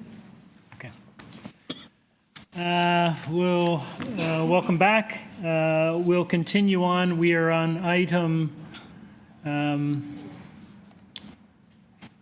We're on item 34, 20 Gormley Avenue. We have before us a request to obtain consent to sever the property into 2 undersized residential lots. Part 2 has a lot frontage of 5.03 meters from Gormley Ave and an area of 180.628 square meters. A new 3-story semi-detached dwelling and a rear semi-detached garage will be constructed, requiring variances. The application will retain Part 1 with a lot frontage of 5.03 meters from Gormley Avenue and an area of 180.635 square meters. A new 3-story semi-detached dwelling and a rear semi-detached garage will be constructed, requiring a series of variances. The panel has before it a copy of the draft plan of survey, copy of plan of survey, site plan, floor plans, and elevation, pre-circulation waiver from the agent, an arborist and tree preservation plan, presentation materials from the agent. We have a staff report from Urban Forestry, and we have correspondence and opposition from 22 Gormley Avenue. So do we have the agent online? Great. Hello, sir. Good evening. My name is Tay Rook. I'm the planner for the owners of the property at 20 Gormley Avenue. Great. Hang on a second. We don't have any opposition, but I think we'd benefit from a presentation on this application, please. Sure, sir. The application before you is to sever an existing lot into 2 to facilitate the construction of a 3-story semi-detached dwellings. What you have before you is an area context map.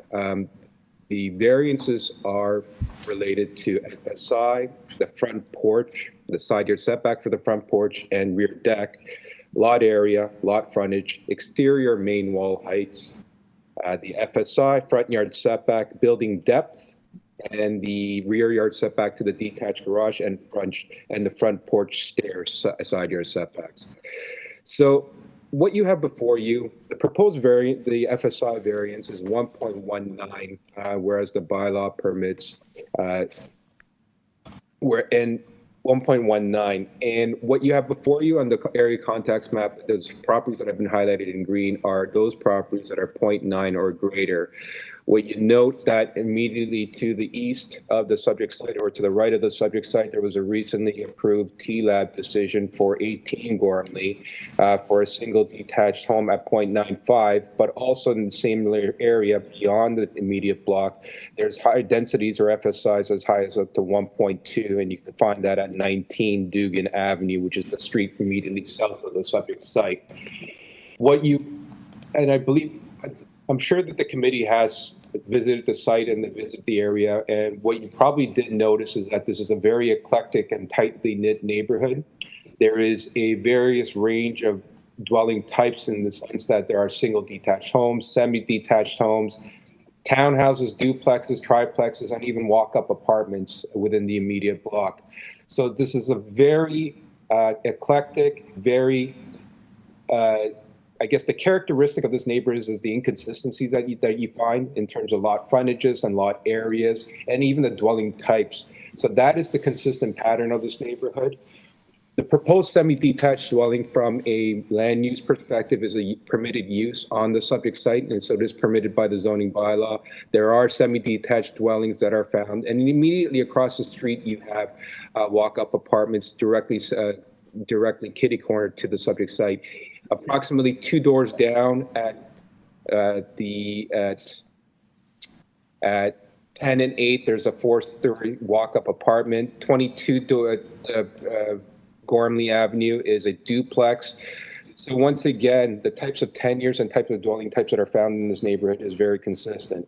I'll just speak to the variances. In terms of lot frontages, we're seeking 5.03 in terms of lot frontages. And on the second area context map, you have those properties that have been highlighted in purple.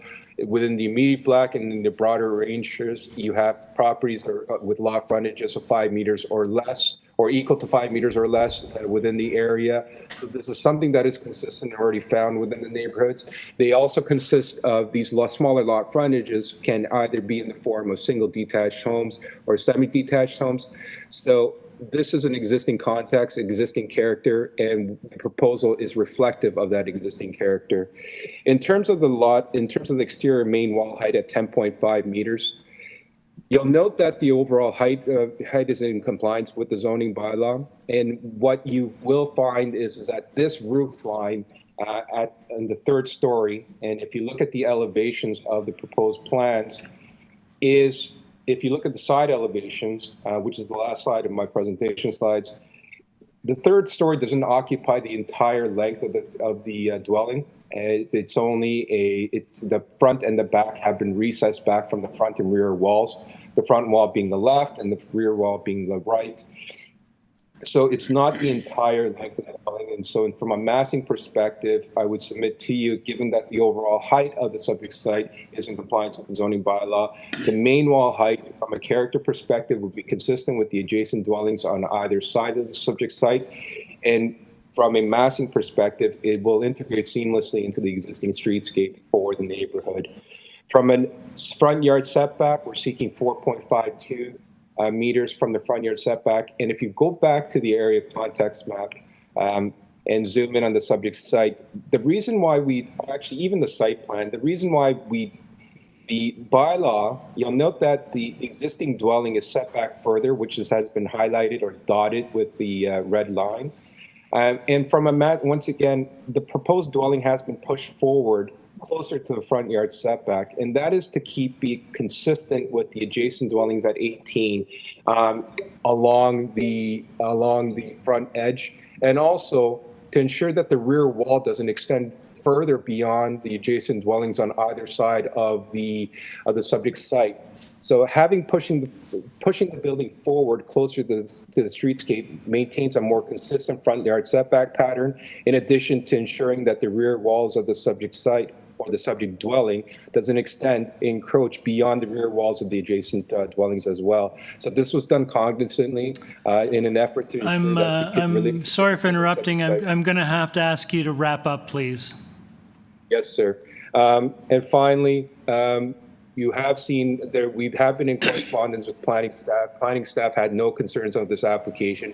We are aware of forestry comments are the standard conditions. We have no issues with them. And I will be glad to answer any questions if you have any. Great. Thanks very much. Panel, questions? Any questions for the agent? Seeing none. Is there anything further that you need to add? We're going into committee. No, sir. If you have no questions. Hold on here. We've got a late breaking question. Mr. Bayat. Thank you, Chair. I'm sorry. I was looking at the site plan for parts 1 and 2, and in the rear, you've got what looks like very large pavers. Yes. I'm not quite sure what the dimensions of the pavers are and what's required, but I'm just thinking you're going to have 2 smaller lots now with the severance. Is it possible that these could be smaller pavers so that you increase the possibility of drainage? That's certainly a possibility, but I would submit to you, sir, to the chair, that we don't have any landscaping variances whatsoever, soft or hard, at the front or at the rear or for the overall site as well. But I mean, we're open to making a smaller pavers, sure. I think it'd just be good gardening, I suppose. Thank you. Thank you for that. Sure. Okay. Any other questions? Okay, seeing none, we'll take it into committee. Comments? Thoughts? Dylan? So just for clarity, do we do the conveyance first and then the variances? Can we do it all as one? So we'll do it all as one. We'll do it all as one motion. Okay, great.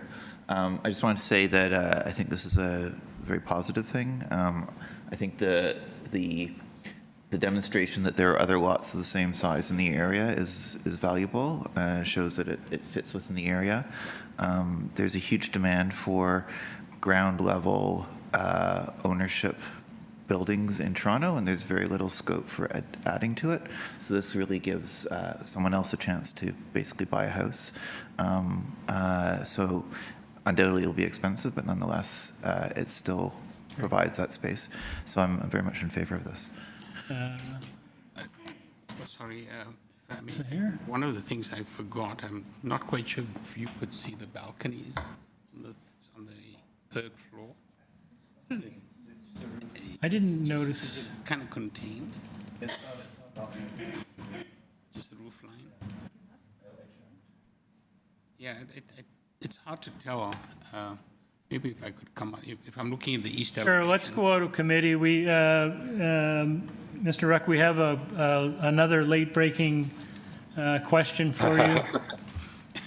Sorry, but I'm just looking at the east elevation, and I imagine it will be the west elevation on the other side.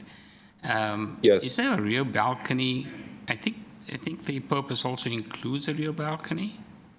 And if Correct, so, sir. There's a rear balcony on the third, or I guess, off the third floor at the rear. it So doesn't if you look at, yeah, sorry. go ahead. So if you look at the, actually, you know what, the east elevation is probably the best one. So yeah, on the right would be where the balcony would be at the top, immediately beside the slope roof. So I was just wondering if perhaps, because I don't see anything indicated, could we possibly have screening, privacy screening on? I imagine there's a dividing screen between the two new proposed structures. But on the east side and the west side of the second property, whether we could have privacy screening put up to 1.5 meters? We're open to that, but I always say this to committee, and that additional 1.5 meter screening, we have no problems with it, but that additional 1.5 meter screening adds additional mass to the rear of the dwelling, which may in turn impact the adjacent dwellings more than not having it. But we're more than open to it, and I leave it in committee's hands. Yeah, I think it's, I take your point, but I think from the perspective of neighbors, it might be comforting. Sure, not a problem, sir. Thank you kindly. Thank you. We're back in committee unless, Zahir, there's anything further? No. As a comment, I would agree with Dylan. This is a great example of gentle density in an existing neighborhood, quite a rather eclectic neighborhood, as the agent pointed out. It has large homes, small homes, different styles. I think it can quite capably absorb what's being proposed here today. And I as well like to see the addition of density into existing neighborhoods. So I would agree with you.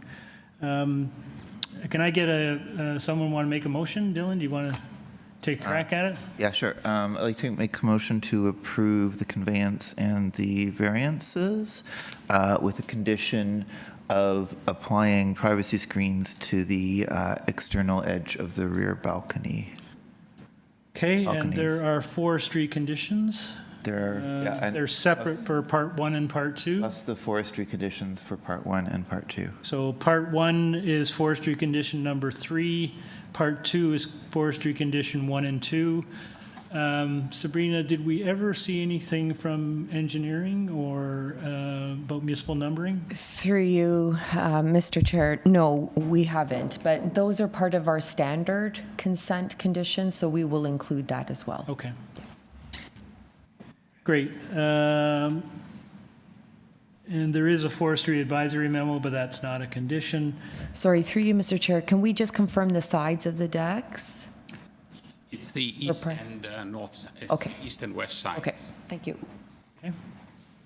All right, we have a motion to approve the consent to sever and the variance associated with part 1 and part 2. with a condition that from forestry for part 1, number 3, part 2, numbers 1 and 2, and to include privacy screening on the 3rd floor deck on the east and west sides. Moved by Mr. Reed, seconded by Mr. Byatt. All in favor? That is passed. You have your approval, sir. Thank you very much. Okay, we move on to number 35, 34 Shudell Avenue. The purpose of the application is to construct a one-story ancillary building, detached garage with storage in the rear yard abutting the laneway.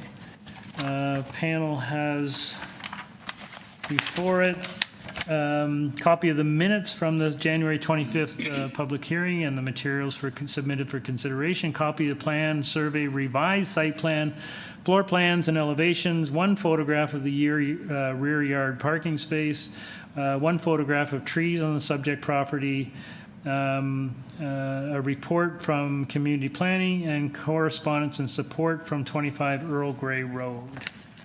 Do we have the agent on the line? Good evening, Mr. Chair. Can you hear me? Yes, we can. Good evening, everyone. My name is George Olos, representing the file in front of us this evening. We're located at 220. Thank you. Sorry, sir. 220 Duncan Mills Road, Suite 217. Okay, we, oh, sorry, I've got the wrong page here. What am I doing?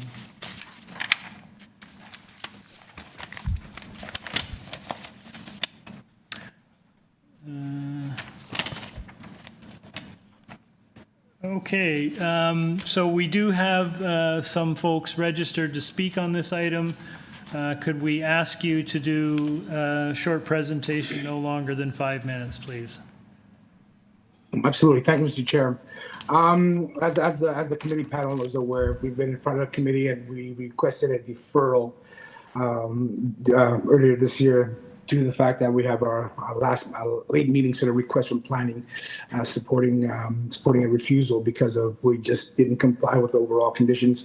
Therefore, we moved on. We dealt with zone planning. We believe, and we truly believe that from our original 8 variances, we're actually down to 3. But in actual fact, it's actually 2. Variance number 1 will require a 0.99 meter rear yard setback as opposed to 1 is required. That's actually a misrepresentation on our end. We actually did identify 1 meter, but the computer rounded up to 0.99. So I'm not going to ask committee for a 0.1 meter tolerance. So I'm going to comply with variance number 1. So therefore, we actually have 2 variants in front of us. Variance number 2 and 3 are the only variants that we're asking for from the original 8. Again, we worked exclusively with planning to sort of reduce the overheight to a good comfort zone as an auxiliary structure of 4.5 meters.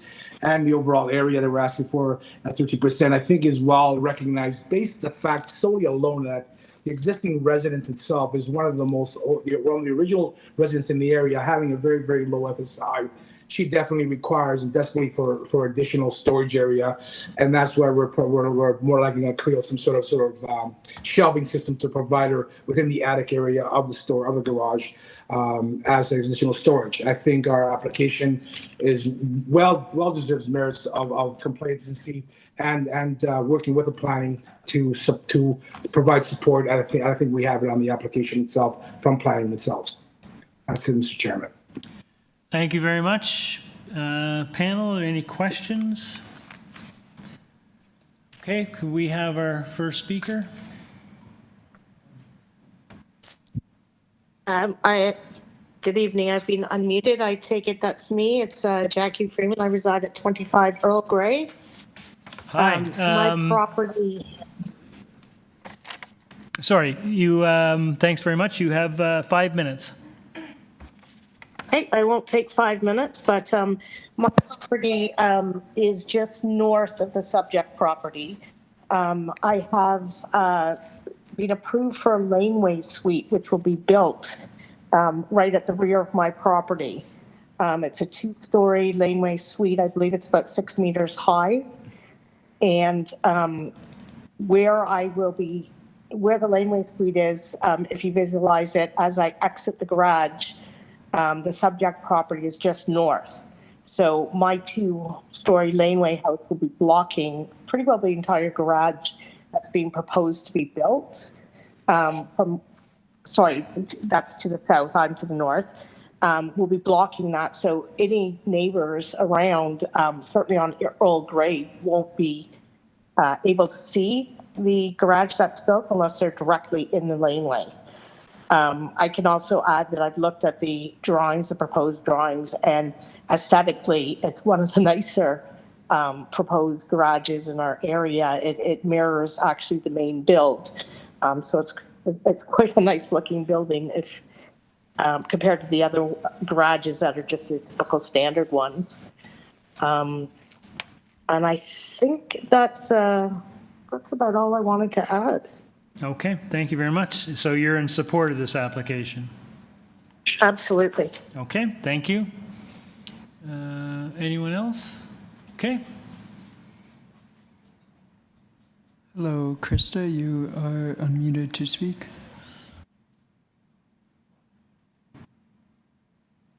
I reside at 32 Shudell Avenue, so I am the neighbor to the west.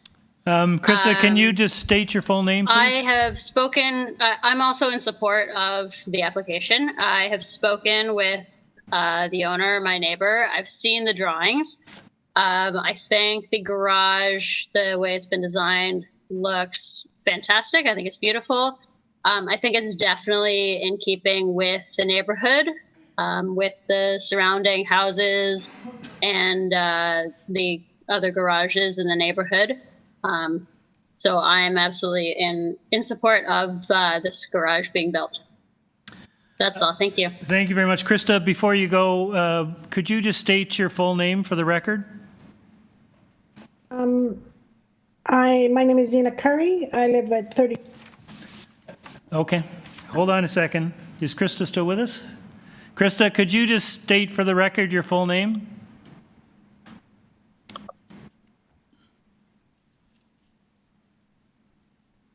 Maybe we'll circle back to Krista.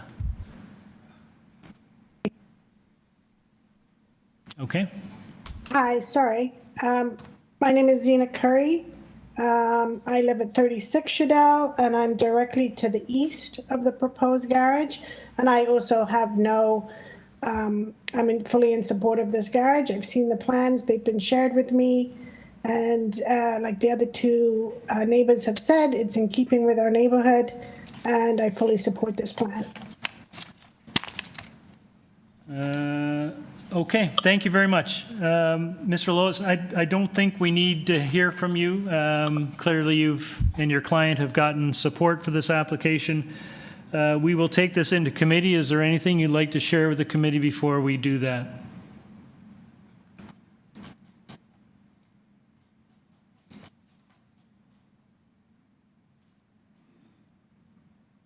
Not there? Hello, Giorgio, you have been unmuted.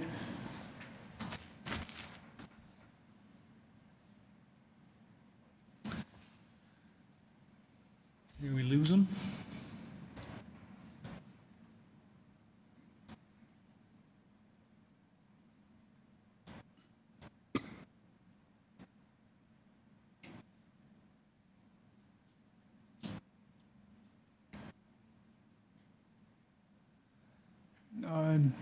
To you, Mr. Chair, he is unmuted but is not saying anything.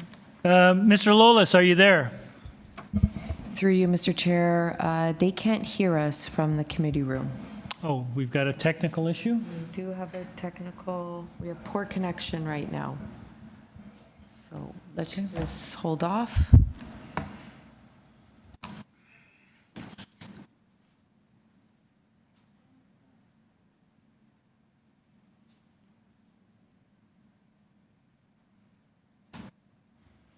Giorgio, can you hear us from the committee room?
Testing, testing.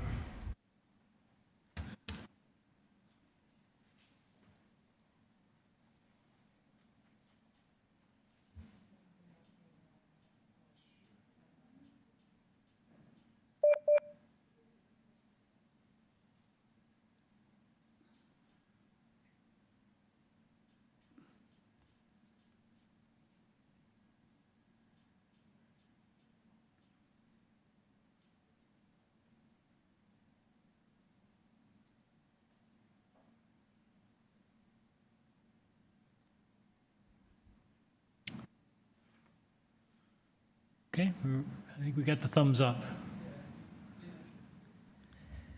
Hi, Giorgio. Can you hear us from the committee room?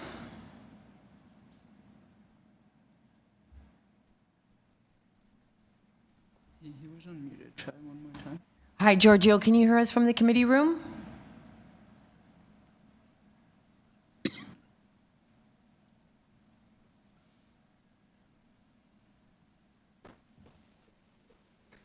I can see him. Okay, can you hear me now? Yes, we can hear you, Giorgio. Can you Okay. hear us? Yeah, finally. Okay, I don't know, perfect. I don't know what happened. Sorry about that. No I was worries. trying. I think it was on our end. Okay, good. So, Mr. Lois, we heard from the speakers that are all in support. I don't think we need to go back to you unless you've got something you really want to say. The only thing, Mr. Chair, thank you, Mr. Chair. The only thing I want to say is, again, there's only two variances in play here. The first variance, I'm not going to ask for 0.01 tolerance. It doesn't seem right by all means. So please remove. We're going to comply with variance number 1. Again, I think it's a computer technical error. It just rounded it off to the wrong number, negative instead of positive. Okay, thanks very much. We'll go into committee. Thank you, sir. Thank you. We'll go into committee. Any comments? Mr. Reid? Well, first of all, I want to say how nice it is to hear some actual comments and support at the end of the day. It's a bit of a boost after a long day, so it's great. It's lovely to hear that he's obviously worked with his neighbors and that they really like it. And so I want to make a motion to approve as amended with variant 1 struck and with the planning condition.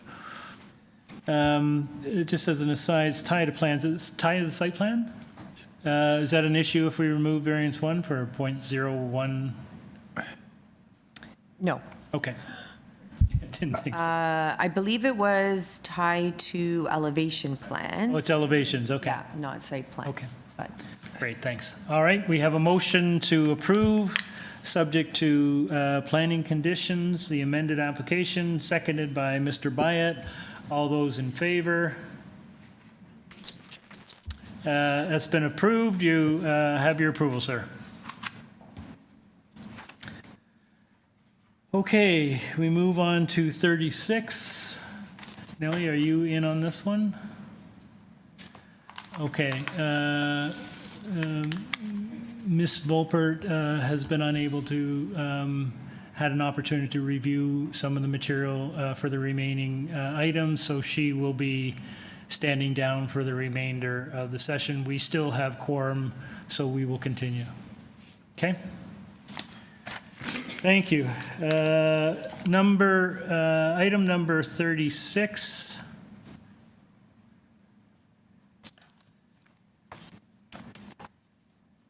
Hang on a second while I find it.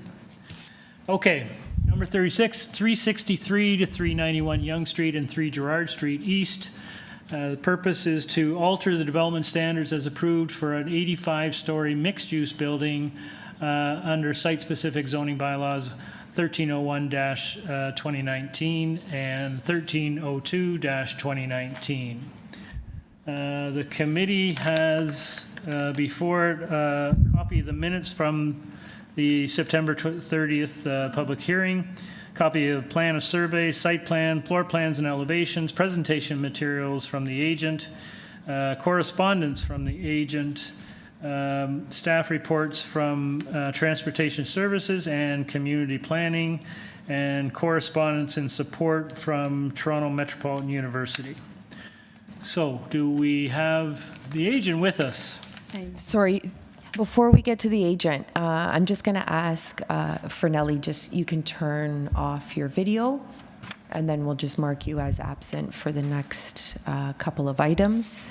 I'm also going to ask Kirk to put up on the screen. It came in very late. It's the planning staff report.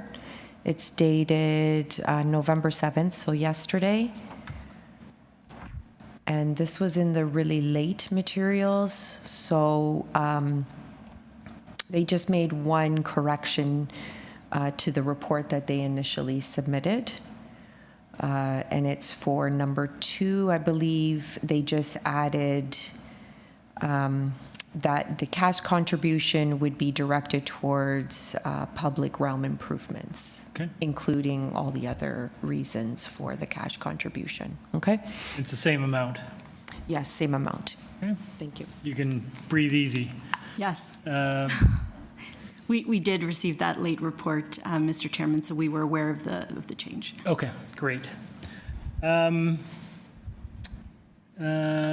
Panel, I see you've garnered the support from the university, which was one of the concerns, I guess, when you were here last time. Correct. And we've also had the support, sir. I'm not sure if you have before you the letter of support from the BIA. That, too, was something that was a late addition to the materials. I'm not sure. I didn't see it. Did anyone else see it? It's not in the supplement.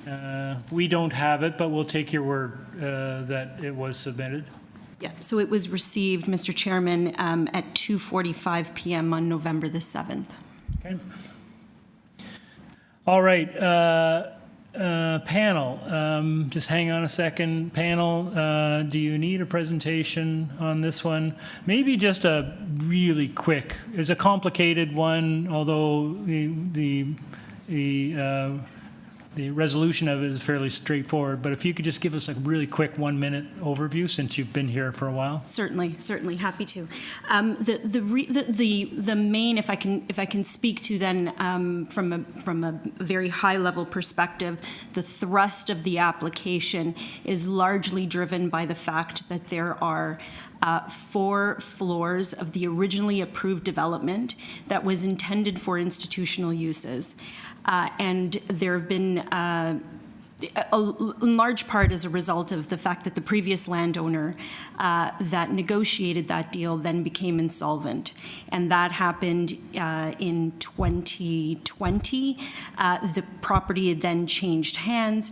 And essentially what happened was TMU moved on and acquired different properties within the downtown to meet their needs. So with TMU no longer having an interest in this very substantive space in the building, Concord Properties was left with the need to reimagine the use of this space. There is already a substantial community element to this. There's community space being added to it. There's an early on center being done that was secured through the Section 37 contribution. And there are 2 floors of retail. And as the committee will know, the market for office right now is not something that there's a large need for. So this space was then re-envisioned as residential GFA. And that, again, is what is the thrust of the application. It's to increase the amount of residential gross floor area, decrease the amount of non-residential gross floor area, and flowing from that then comes a number of our other variances, including the increase to the number of residential units, the decrease in the loading space and by 1 loading space, and the decrease to the non-residential portion of our outdoor amenity space, again, because of the significant reduction to our non-residential GFA. There are variances as well with respect to parking and bicycle parking, and all of that is being done to bring this application in line with what Bylaw 569/2013 now requires as it relates to parking and vehicle parking and bicycle parking.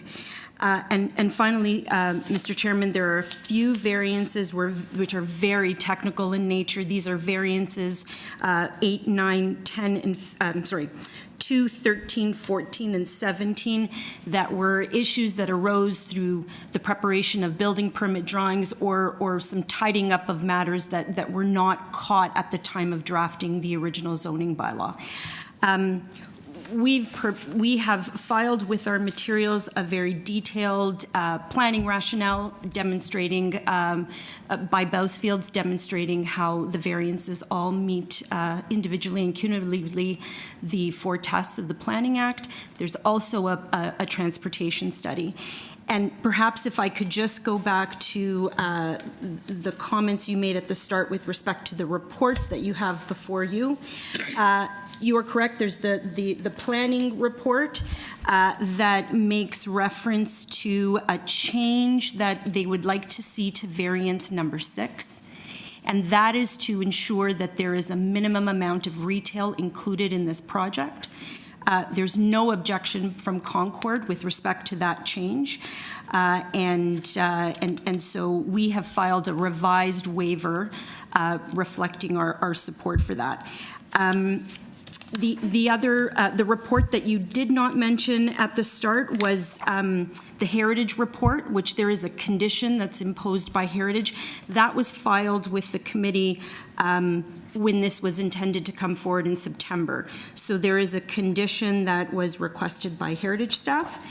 And there is also a report by Transportation, as you noted, which has requested that variance number 11 be refused. That is with respect to the reduction in car share spaces. And I can confirm, Mr. Chairman, that Concord does not have an objection to condition number 11 being removed from this application. And just very quickly, finally, there is the request for a financial contribution to enhance what was already secured by way of Section 37 benefits for this project. And that is something, too, that Concord is in full support of, including the very broad language, which gives the councillor some discretion to allocate the money accordingly. And then I'll just conclude by saying that it's in my submission, the application meets all 4 tests of the Planning Act, and happy to answer any questions that the committee has. Great, thank you very much. Through you, Mr. Chair, just for clarification, I'm going to ask Kirk to present again the planning staff report. It was in the very late materials. Stuff came yesterday. Okay, so that's what's on the screen right now. So variance number 6 is to be amended to include, of which a minimum of 38,000 square meters of gross floor area will be provided for retail uses.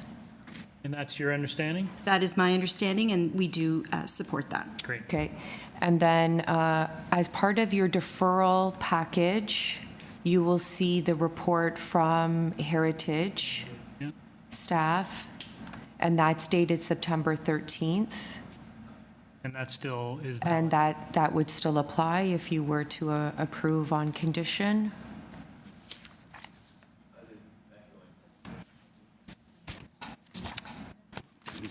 Don't see any.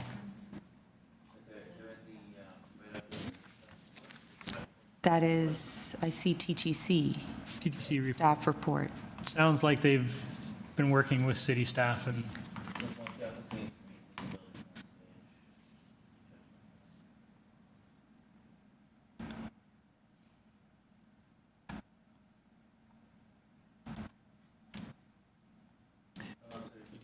I just got to TDC, have no further comments. Okay. Okay. And then one other report that was the correspondence and support that was received yesterday from the downtown Young BIA. I'm going to again ask Kirk if he can just present that on the screen so you have that information. I'm going to assume that says what everyone says it says, because I can't read it. And then, sorry, just for clarification, back to the variances again. Are we removing the variance number 11 for car share? And this is a question to the agent for clarification. The removal of variance 11 was a request by transportation staff, and we're not objecting to that request. So you will be removing variance number 11? Correct. Okay. Good. And through you, Mr. Chair, my colleague just, when we were talking about the minimum amount of retail, she understood that staff indicated a minimum of 38,000 square meters of retail uses. I just want to be sure that it's 3,800. That's the wording in the condition. Yeah. Say 38,000? Oh, sorry, 3,800. That's what my colleague heard. that would be a problem. I'm seeing too many zeros right now. Should make sure that It's late. make sure Sabrina doesn't talk about the section 37 number. If we want to talk about the residential GFA, we can. Okay. I just have one comment. You're adding additional residential GFA. What's the mix on that? Do you know? I do, through you, Mr. Chair, I do have the breakdown. The number of 2 and 3 bedroom units are just over 32%.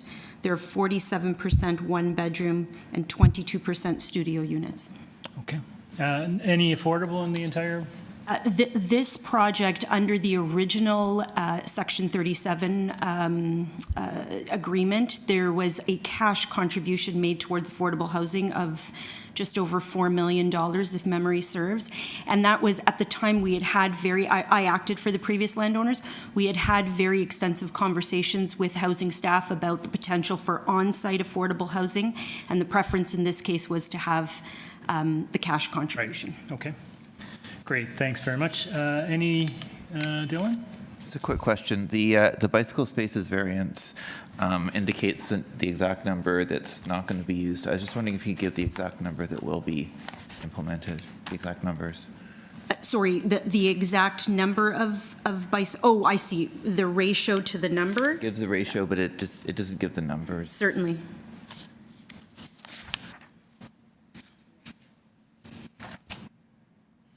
Through you, Mr. Chair, the number of bicycle parking, it's 1,335 long-term and 144 short-term. Okay.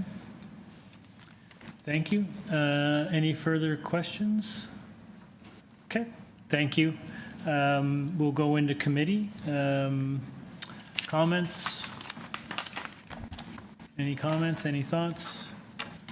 If I may, Chair, I think it was quite interesting to hear about the sort of background to this property, because I didn't realize that TMU had initially had some interest in space, but life is what it is. I'm glad that that has been resolved so that we can move on with the project. I really don't see any reason to hold up this report at all, this application at all. So I think it's... Do you want to move a motion? Yes, certainly. I'd like to move a motion to approve. There's a planning condition, and I'm not sure if one says that it's a revised planning. Hey, we For you, Mr. Chair, we can just say the community planning conditions dated November 7th. There you go. Thank you. And the heritage report, which I imagine, or heritage condition, that still applies. I think that's it. It's an amended application. They're taking out variance. It's an amended, yes, that's right. And yeah, it's amended. And transportation one, which is removed now, so that's not applicable, I take it. So yeah, okay. So we have a motion to approve this application, amended with the removal of variance number 11, and subject to the planning conditions contained in the staff report dated November the 7th. And heritage. And, pardon me, And the amendment to variance number 6. Okay. You okay with that, Zahir? Yes. Okay. Dylan, you second that? Okay. All in favor? Your application is approved. Thank you. Good evening. Okay. Number 37. 186 Holborne Avenue. The application is to convert the existing one-story detached dwelling from one unit into 2 units, one primary suite located on the first and second story, and one secondary suite located in the basement. By constructing a complete second-story addition, a rear 2-story addition, a rear basement walkout, a rear ground floor deck, a front integral garage, a front covered porch, and front ground and second floor bay windows. The committee has before it a copy of the minutes from the July 19th, 2023 public hearing, copy of the plan of survey, revised site plan, floor plans and elevations, covering letter from the agent, email correspondence from Transportation Services, and a staff report from Urban Forestry, and correspondence in concern or interest from 184 Holborne Avenue. Okay. Hi. Good evening. Welcome. My you name could is just give us our name and address, please. Yeah, my name is Shao Wei. Address 70 Northern Crescent, Toronto. So this project was deferred from July 19th, 2023. Back then, the original design was removed from the tree. The urban forest denied this application, so we have the deferral to today. So we have revised the design to maintain the front tree. The driveway has been flipped to another side. The installation proposed driveway will encroach into the TPZ, the tree protection zone of the tree 1, the front tree. The encroachment to this area is 2.14 meters, and the construction impact to the tree is minor due to we are going to do the shallow excavation about 4 inches, 100 millimeters below the existing grading. It won't cause severe or fatal damages. The tree 1 can be retained as per the arborist report. And another suggestion from arborist report, the permeable paver is recommended to install to the proposed driveway. So this arborist report we have submitted to the urban forest. So far we have no any objection comments from urban forest. Furthermore, the entry steps were cantilever from the main wall, no excavation and grading change. This may ensure no impact to the roots of the front tree. So that's the design revision. Thank you. Okay, thank you very much. We do have a couple of speakers registered, but before any comments or any questions, Mr. Byatt? Just a quick one. Did I hear you correctly to say that the driveway, you're going to be using permeable pavers for the driveway? They suggest from the arborist. Oh, from the arborist. From arborist. And you'd be okay with doing that? Yes. Thank you. Is that in your site plan or not? This is from arborist. No, I'm just wondering whether you've included that in your site plan. No. No, okay. No, doesn't show. Okay, thank you. All right, if we can get the speakers. Hi, James, you have been unmuted. Hi, can you hear me? Yes, we can. Can you give us your name and address? Yep, my name is James Coates. I'm at 184 Holborne Avenue, the neighbor just west of the subject property. I am here today just to pursue my previously submitted concerns about the fate of the mature trees on this property.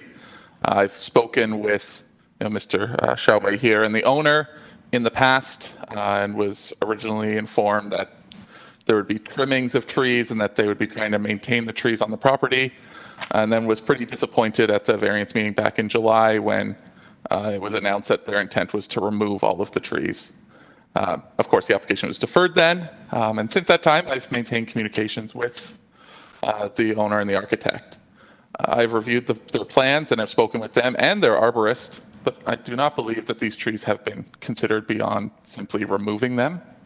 The city needs mature trees, and to take them down needlessly would be a shame. I've worked with them, I've submitted concerns, so I just have two concerns left that I'd just like to document here. One is about tree T1 in the front. I did get the updated arborist report from them from November 3rd.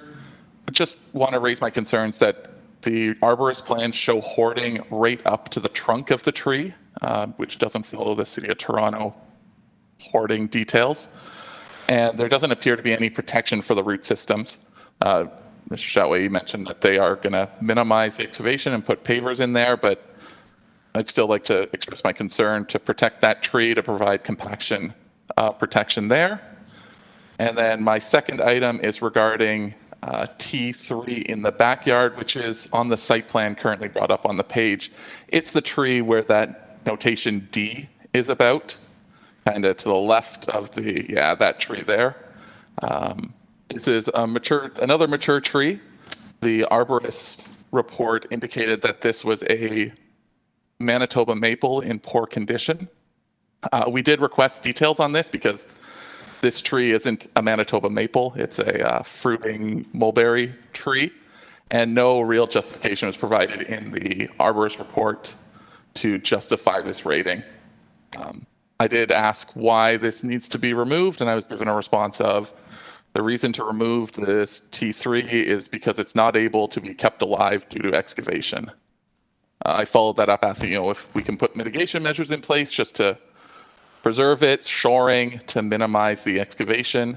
But I'm just here to just give my concerns and try and preserve as many trees as we can. Okay, thanks very much. Is there another speaker lined up? Hello, Peter, you have been unmuted. Yes, I don't need to say anything more. James said everything that I'm Sorry, concerned. can you just state your name and address for us, please? Sorry, Pierre Mueller, 188 Holborne Avenue. I'm the property on the other side. Great, of thank James. So I'm concerned as James is about the trees, and I need not say anything more. Okay, thank you very much. All right, Mr. Cheng, if you can, some concerns about the trees particularly, I wonder if you could address those. Okay, just two trees.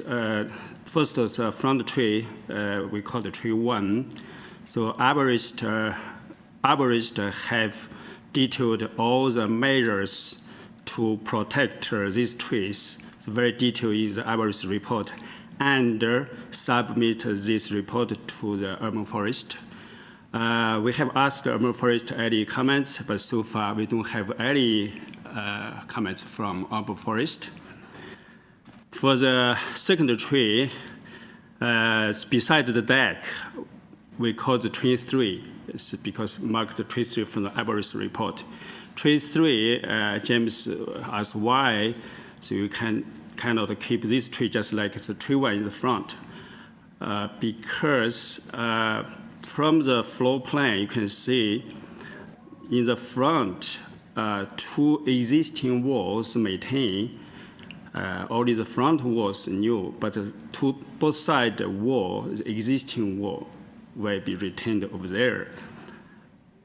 In the back, because we are build a new addition over there, so the 3 side walls new, totally new. The excavation in the back will be larger than the excavation in the front. So based on the construction things, it's not easy to do the construction in the back. That's why we remove the tree 3 beside the deck. Thank you. Questions? Yes, Dylan? So it's a lot of talk about trees, and there's been talk about an arborist, but I didn't see a full arborist report. Is there one? Maybe there's one in the deferred package? No, I don't see. Yeah, so I don't see like a report from the arborist about the plans. I can forward to you because this was submitted to the arbor-forest. Yeah, you've referred to a report, and frankly, we don't have it. So we're unable to kind of review that. So we're basically, we're forced to just take your word for what you're planning to do. Okay? Yeah. All right, any further questions? Okay, thank you. We'll go into committee. Comments, discussion?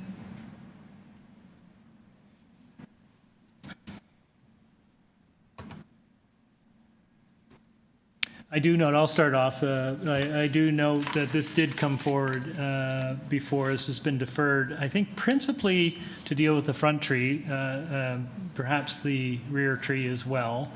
But it would appear that the applicant has undertaken measures or is committed to undertaking measures which will protect the front tree to the extent that forestry no longer is recommending refusal and forestry is recommending simply a condition. So to that extent, the major concern that was before the committee last time when it was deferred appears to at least be addressed or partially addressed. The rear tree, personally, I appreciate the concerns of the neighbors, but it will be affected by the construction if this application gets approved, and that's unfortunate, but part of the construction process. So I think given the circumstances, from my perspective, the changes that have been made and the protections that have been committed, I think it is now a supportable application. Mr. Byatt?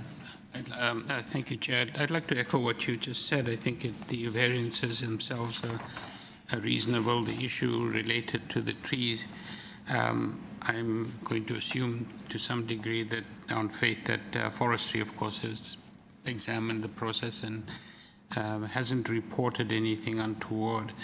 I note that the driveway has been designed in a way to avoid the tree, which is the best you can do. The tree at the back that is going to be removed because of construction. And I know that urban forestry allows for that to happen. So I think overall, this is a supportable application. And transportation doesn't have an issue with the driveway. And as the applicant has indicated, the driveway, we can add the condition that it be produced with permeable pavers or permeable materials. So all in all, I think this is a supportable application. I'd be quite happy to move. Why don't you? Thank you. So I'll move to approve the application with the condition from forestry number 2, and that the driveway be produced with permeable pavers. Okay. Okay, the motion is to approve, subject to forestry condition 2, with permeable pavers in the driveway. Do we have a second? You can choose to not, if you like. Yes, I am.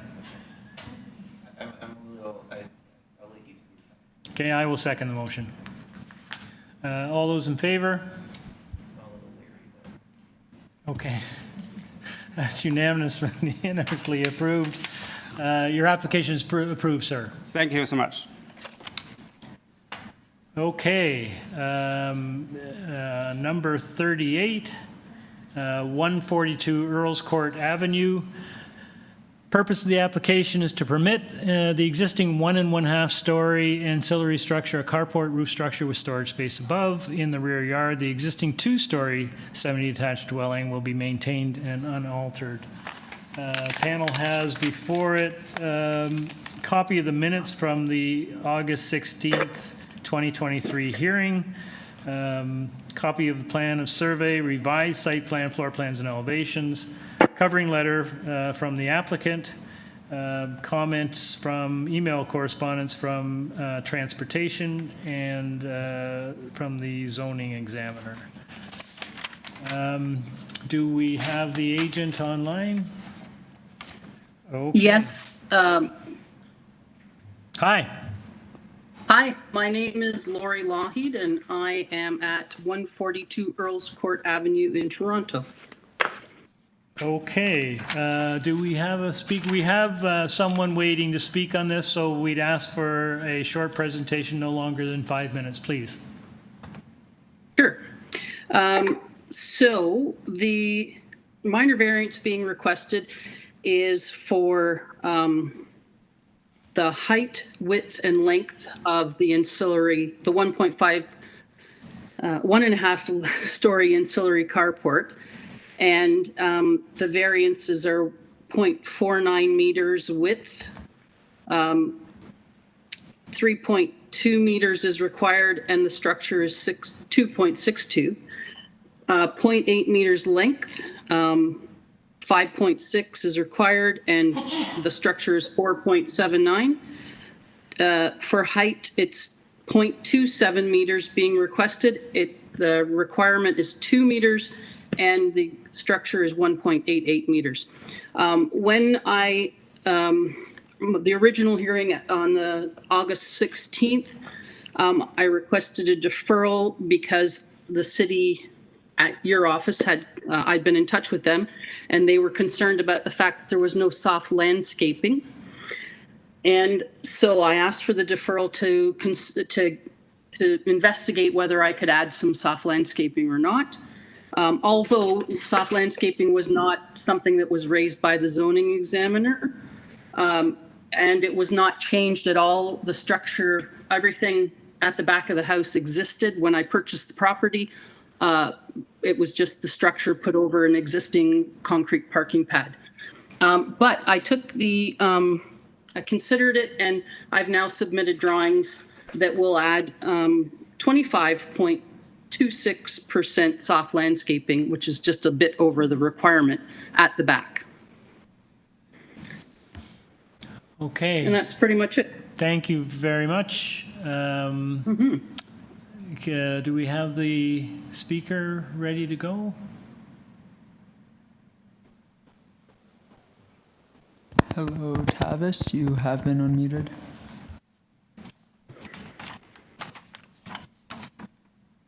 Hello.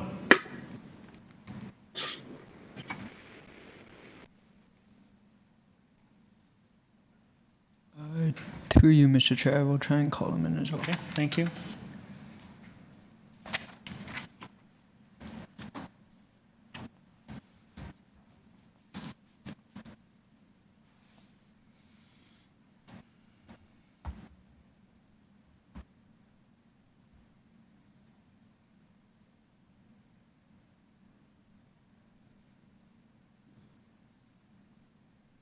After leaving a message, you can hang up or...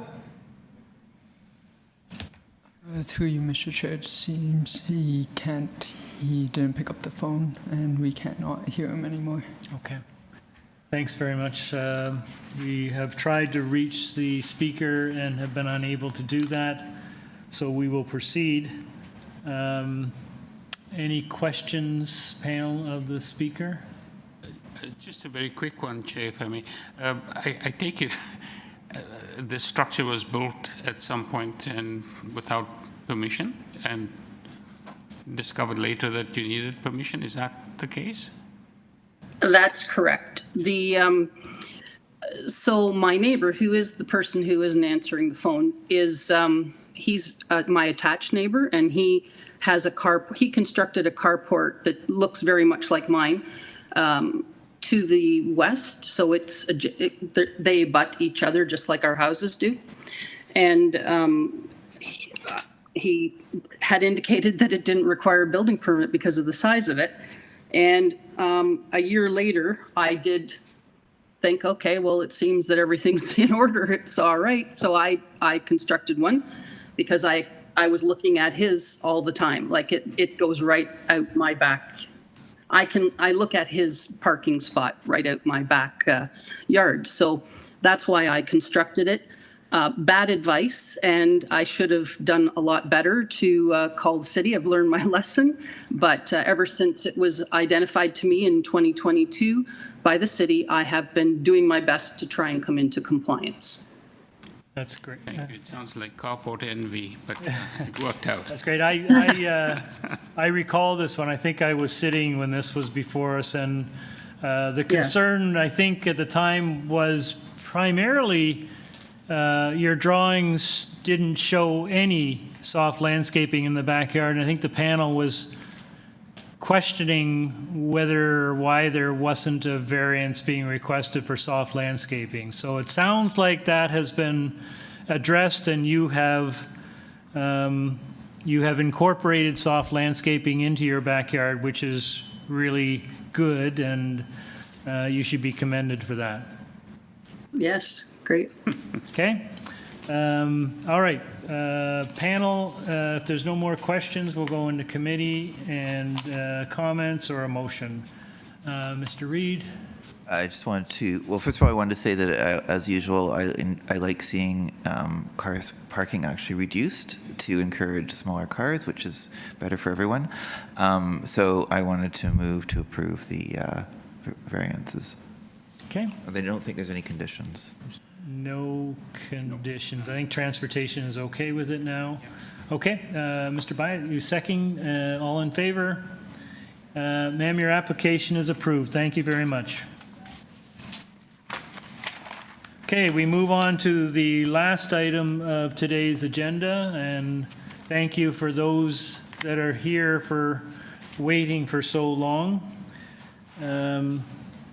Number 39 is 297 Delaware Avenue, and the application before us is to alter the existing 2.5-story semi-detached dwelling currently under construction as approved by minor variance application A1211/22 TEY by constructing a rear third-story addition to convert a portion of the approved rear third-story terrace into habitable space. Also to construct a front basement walkout entrance. The panel has before it copy of the minutes of the September 13th public hearing, copy of the plan of survey, site plan, floor plans, and elevations, revised site plan, floor plans, and elevations received on October the 30th, revised zoning notice received October the 30th. We have a deferral request from the agent received on October 31st, and correspondence from Nancy, no surname provided, who is the owner, received on October 31st. We have opposition correspondence from 301 Delaware Avenue, 299 Delaware, 295 Delaware, 290 Delaware, 292 Delaware, and presentation materials from Mark, no surname, no address. So that's what we have. Do we have the agent online? Okay. Evening committee members. My name is Matthew Rebo, Perspective Views, 5359 Timberlake Boulevard, and I'm the agent representing the owners at 297 Delaware Avenue. Thank you, Mr. Rebo. You are requesting a deferral? I am. Although I acknowledge and sympathize with the neighbors in opposition of the overall application, as well as are requested for deferral this evening. The reason for the deferral is due to a technicality. Both the required front yard soft landscaping on our site plan, as well as the previous zoning notice completed by the municipal zoning examiner, misinterpreted the bylaw requirement. Due to the fact that we do not have a driveway, 75% is required and not 50%. By the time the zoning notice was corrected, it was past the circulation date prescribed in the Planning Act. We've also redesigned. We are going to be proposing a basement unit, and we've eliminated 2 of the 4 variances. And so, again, today's deferral is more of a technicality or formality. According to the Planning Act, we need to make these changes so that they're circulated to the neighbors, and so that we can proceed at a later date. Okay, thank you very much. So to be clear, the notice was incorrect, and you're asking to recirculate it so that the neighbors have the correct information. Correct.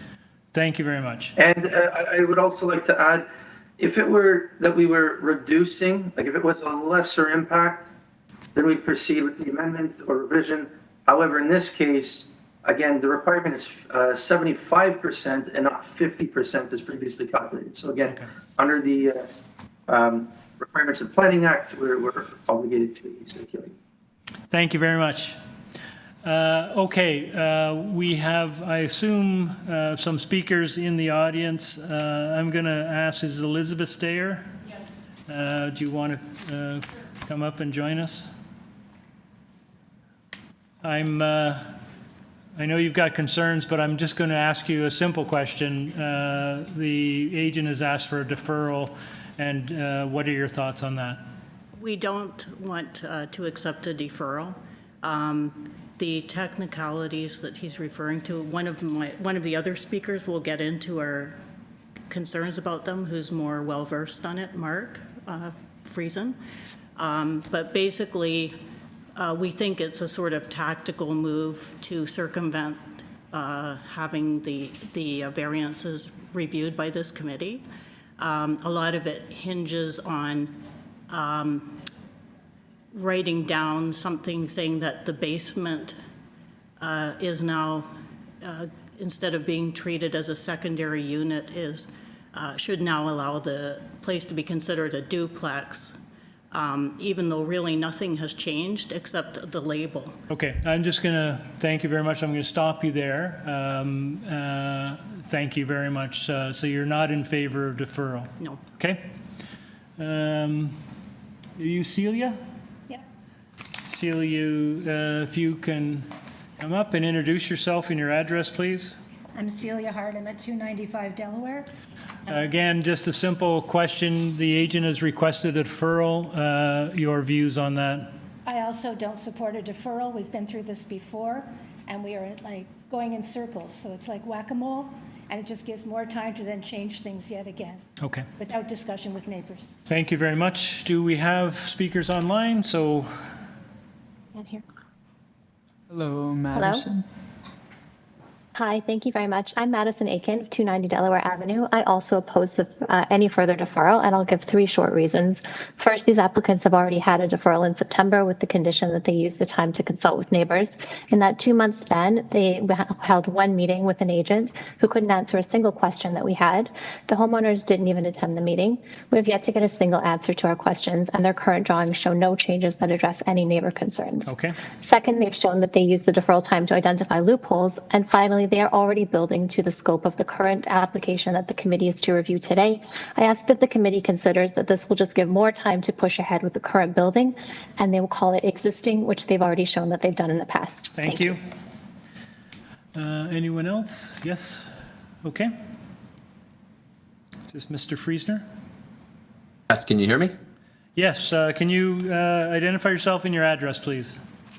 Yes, my name is Mark Friesner. I own 290 Delaware Avenue, and I've also been asked to speak on behalf of 292 Delaware. Okay, but I'm going to ask you to please limit your remarks only to the question of deferral. Absolutely fine. I also do not support the request for referral, as it's already been stated. We've been fooled once by an application to be deferred for the reason of neighbor consultation. It has not happened. Now they're being asked again for what they're calling a technicality. That same technicality would have existed at the time of the previous deferral. They chose not to identify it then. Only now, when it's convenient, after they've submitted a new set of drawings, are they now asking for it. I'm not going to fall for the trick again, and I would rather that the committee actually listen to the cases in front of them and make their decision on what's before them, and we go through the items in the actual public notice as they've been sent out. Thank you. Last speaker. Hi there. Yes, this is Madeline Hadley. I live at 299 Delaware. I do not support second deferral. We went into the first deferral in good faith, and that was not met with equal behavior and intent. Okay, thank you very much. Mr. Rebo, do you like to respond to what you've heard? Yes, previously I was not involved in the application. I only joined after the last deferral as the new agent on the application. I'm not the original designer, so I can't speak to how drawings were submitted or, again, the technical issue on the requested variances. However, I can speak to the fact that since being brought on, I did meet with several of the neighbors. They did voice their concerns, and some of them are legitimate concerns. I give them that. However, in regards to the Planning Act and why we're here today, again, we've revised our proposal. We are proposing a basement apartment, and okay, I'm not going to.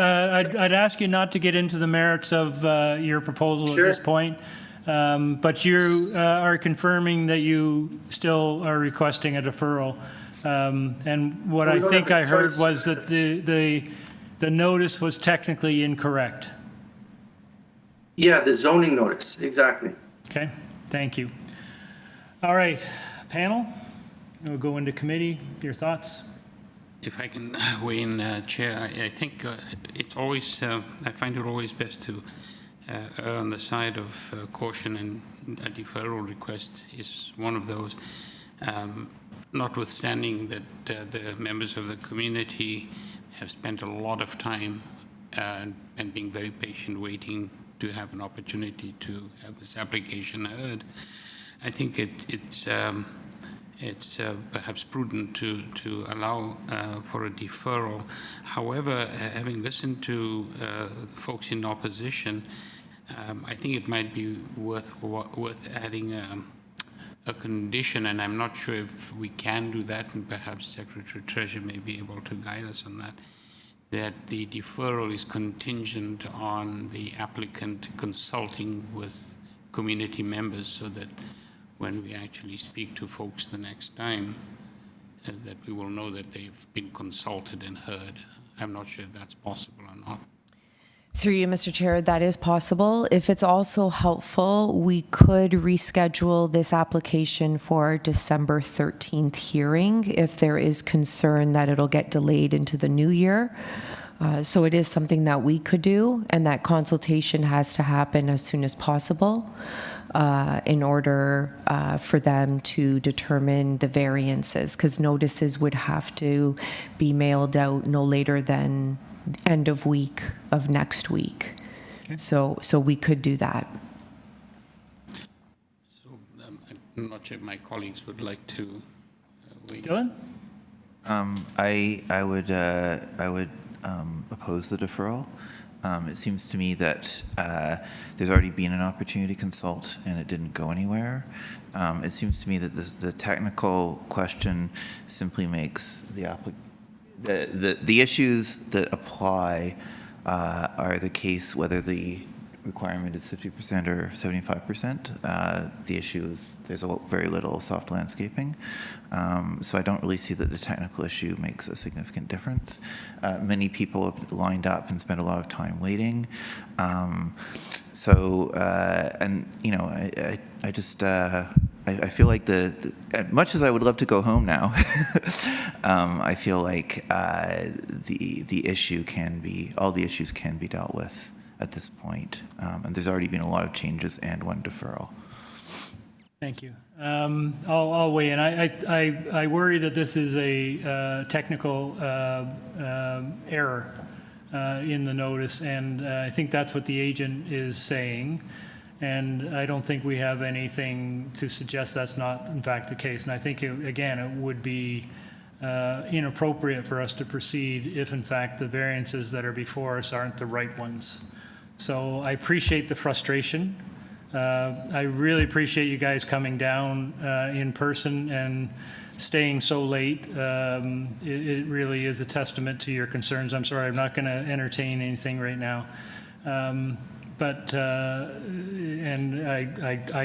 I'm not going to question anyone's motives on this. But clearly, the agent has indicated there's an error in the variances being requested. And I think it's only appropriate that you as neighbors and the community have an opportunity to review the correct variances. You will then have another opportunity to share your views on the application when it comes forward.